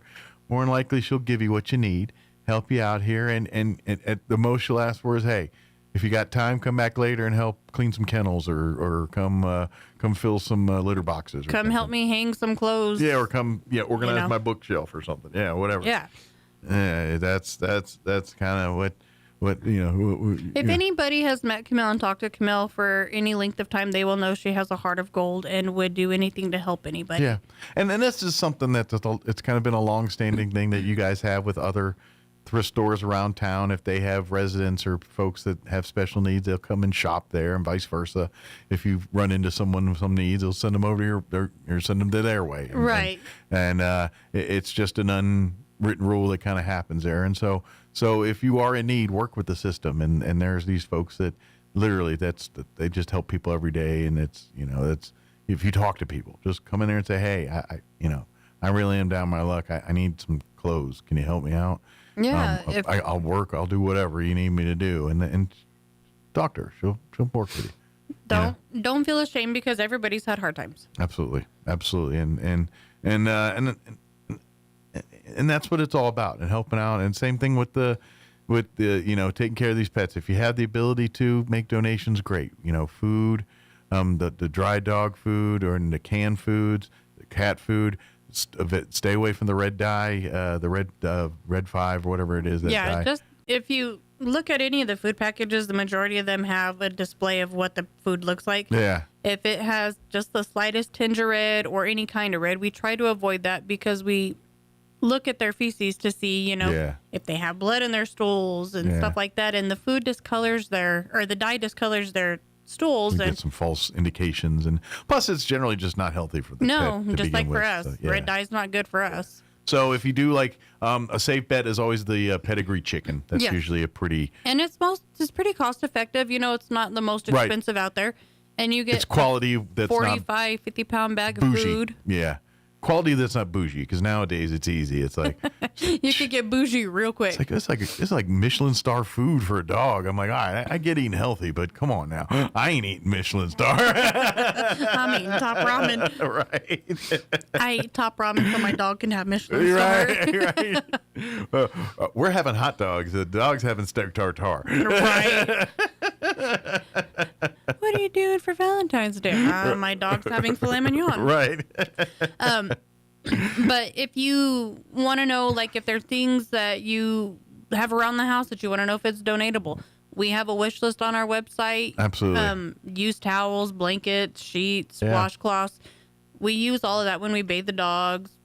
dry the dishes. Cleaning supplies are always, bleach. Yeah, those are the easiest. Standard. There's always a standing order for that kind of stuff. Pine-Sol. Push brooms and mops, things like that, stuff that go through, on a monthly basis kind of deal. Yep. Or weekly basis, depending on how bad bags, we can. Yeah. 33-gallon trash bags. The big black lawn and leaf style bigger bags, those bigger ones there. Those have multiple purposes. Because we have to haul trash out on a daily, twice a day. And monetary always helps too, because that covers vet bills or covers, we're running low on litter, then we'll go buy a pallet of litter or whatever we need to do here. So. If you want to get cat litter, just the cheap clay cat litter, nothing fancy. Yeah, the cheaper better, really. The high fancy stuff. Now, if you do have like a half a bag of that color stuff, you can donate it and we'll use it for special cases. But if you're buying litter for litter, the El Cheapo clay non-clumping is all you need. Get a big 55-pound bag of it at Sam's Club for $9. Yeah, that's more than ample. Mm-hmm. And that stuff's always standing order type stuff.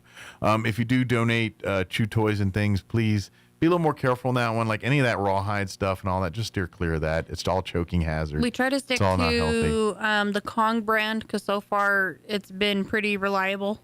Okay. Haven't had any dogs destroy them as easily. Right. And we have peanut butter to stuff them in. Thanks to Juanita at the Farm and Ranch Candle. Nice. She bought us a ton of peanut butter. But as just a rule of thumb, if you have dogs and you do buy them chew things, stick to the natural bones, the natural Yeah, because elements. the rawhide can splinter. They don't digest it as well, just like the pig ears. We've had issues in the past with animals not properly being able to digest the pig ears. At best, you cut up their mouths. At worst, you create digestive issues. Huge digestive problems. Yeah, exactly. And I get it. They love them. We all love the things that aren't great for us. Yeah, but stick to the natural ones on that. But those get expensive. Don't worry about those for the Humane Society. But for your own personal pets and things like that. Yeah. But those kind of donations are always very helpful. Another great way to be a supporter is becoming a member of the Humane Society. Your family, kids, pets, anybody can become a member. There's various levels of membership, and all of your dues goes back to paying and taking care of the pets and everything. And plus, you get newsletter. You get to be part of the quarterly meetings, and you have a say in how the thing happens there too.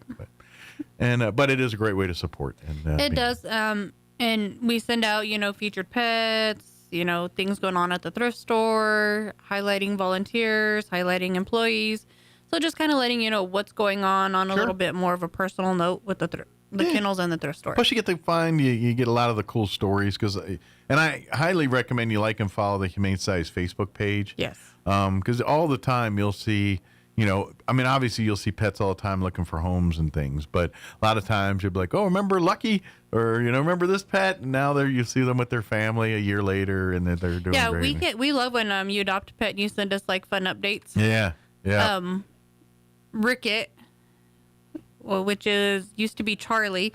We got the real fun update from him. He has his own TikTok page and he's got followers. Celebrity now. Huh? He is. That's fun. See what people do with the pets and seeing them on their happy lives. But please support all of this. And then if you're looking for a pet, please come adopt. If you walk through the Humane Society and none of the cats or dogs resonate with you, please walk right next door to Animal Control. You're also rescuing pets when you adopt from them. And we tell everybody, if they didn't see something, we always tell them check with Animal Control behind us.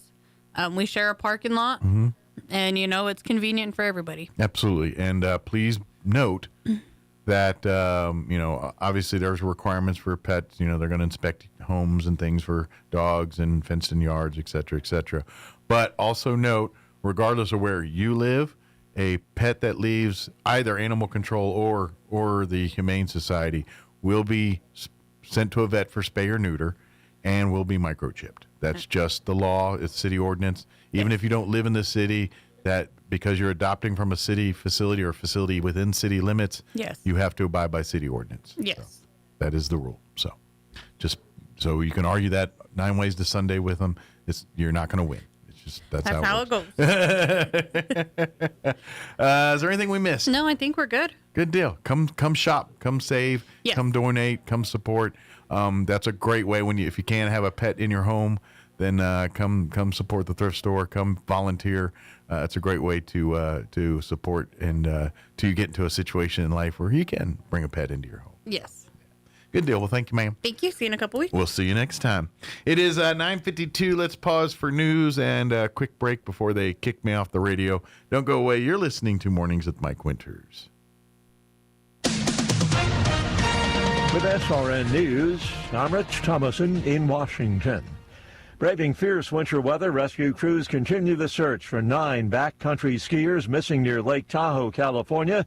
They were caught up in an avalanche. 6 other members of their party were rescued.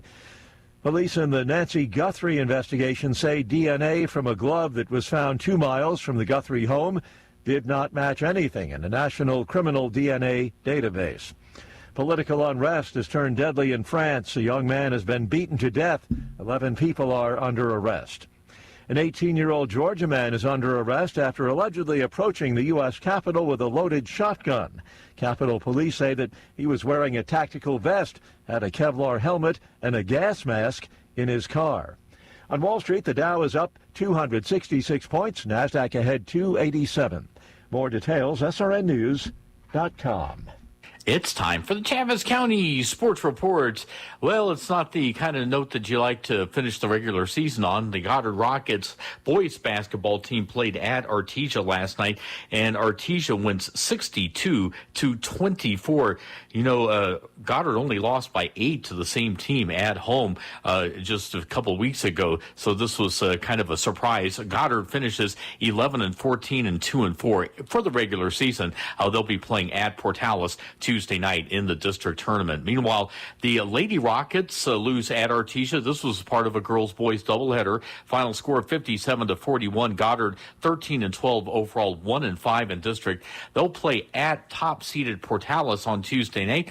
All they got to do is do what they did last week when they surprised Portales 52-23. That was also at Portales. The sports report brought to you by DSI. Call DSI for all your office technology needs. I'm Eric Butler at Roswell Talk FM 106.5. I'm meteorologist Steve Hamilton with your Pecos Valley weather. Another windy day with a cold front passing to our east, and we also have low pressure off to the west. We'll have sunshine, and we're hitting about 70 on the afternoon high.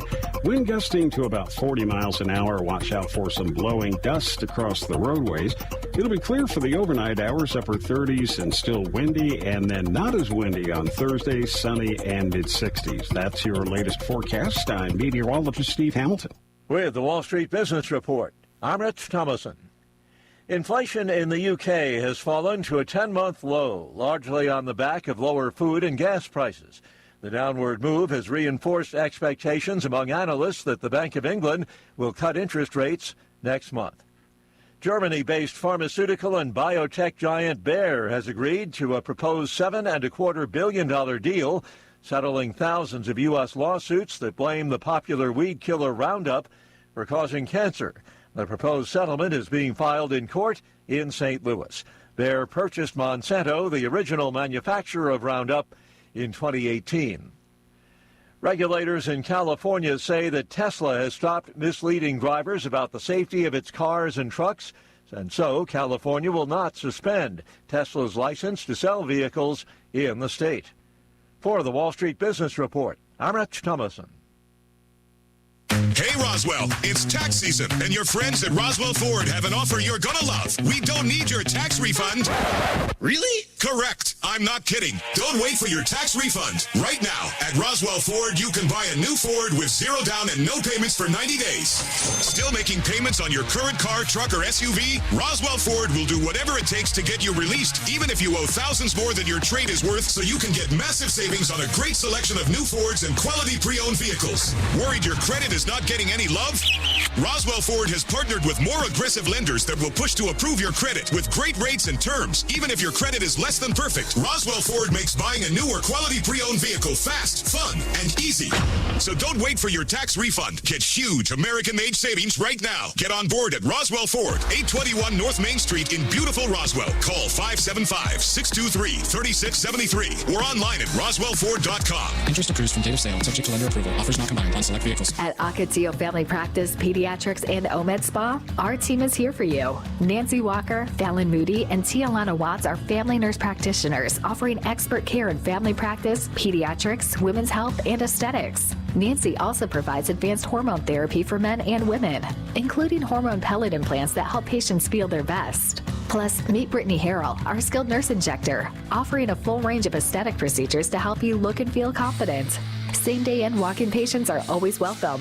Visit Acatio Family Practice, Pediatrics, and OMED Spa at 607 West Country Club Road in Roswell. Your family, your health, your beauty, all in one place.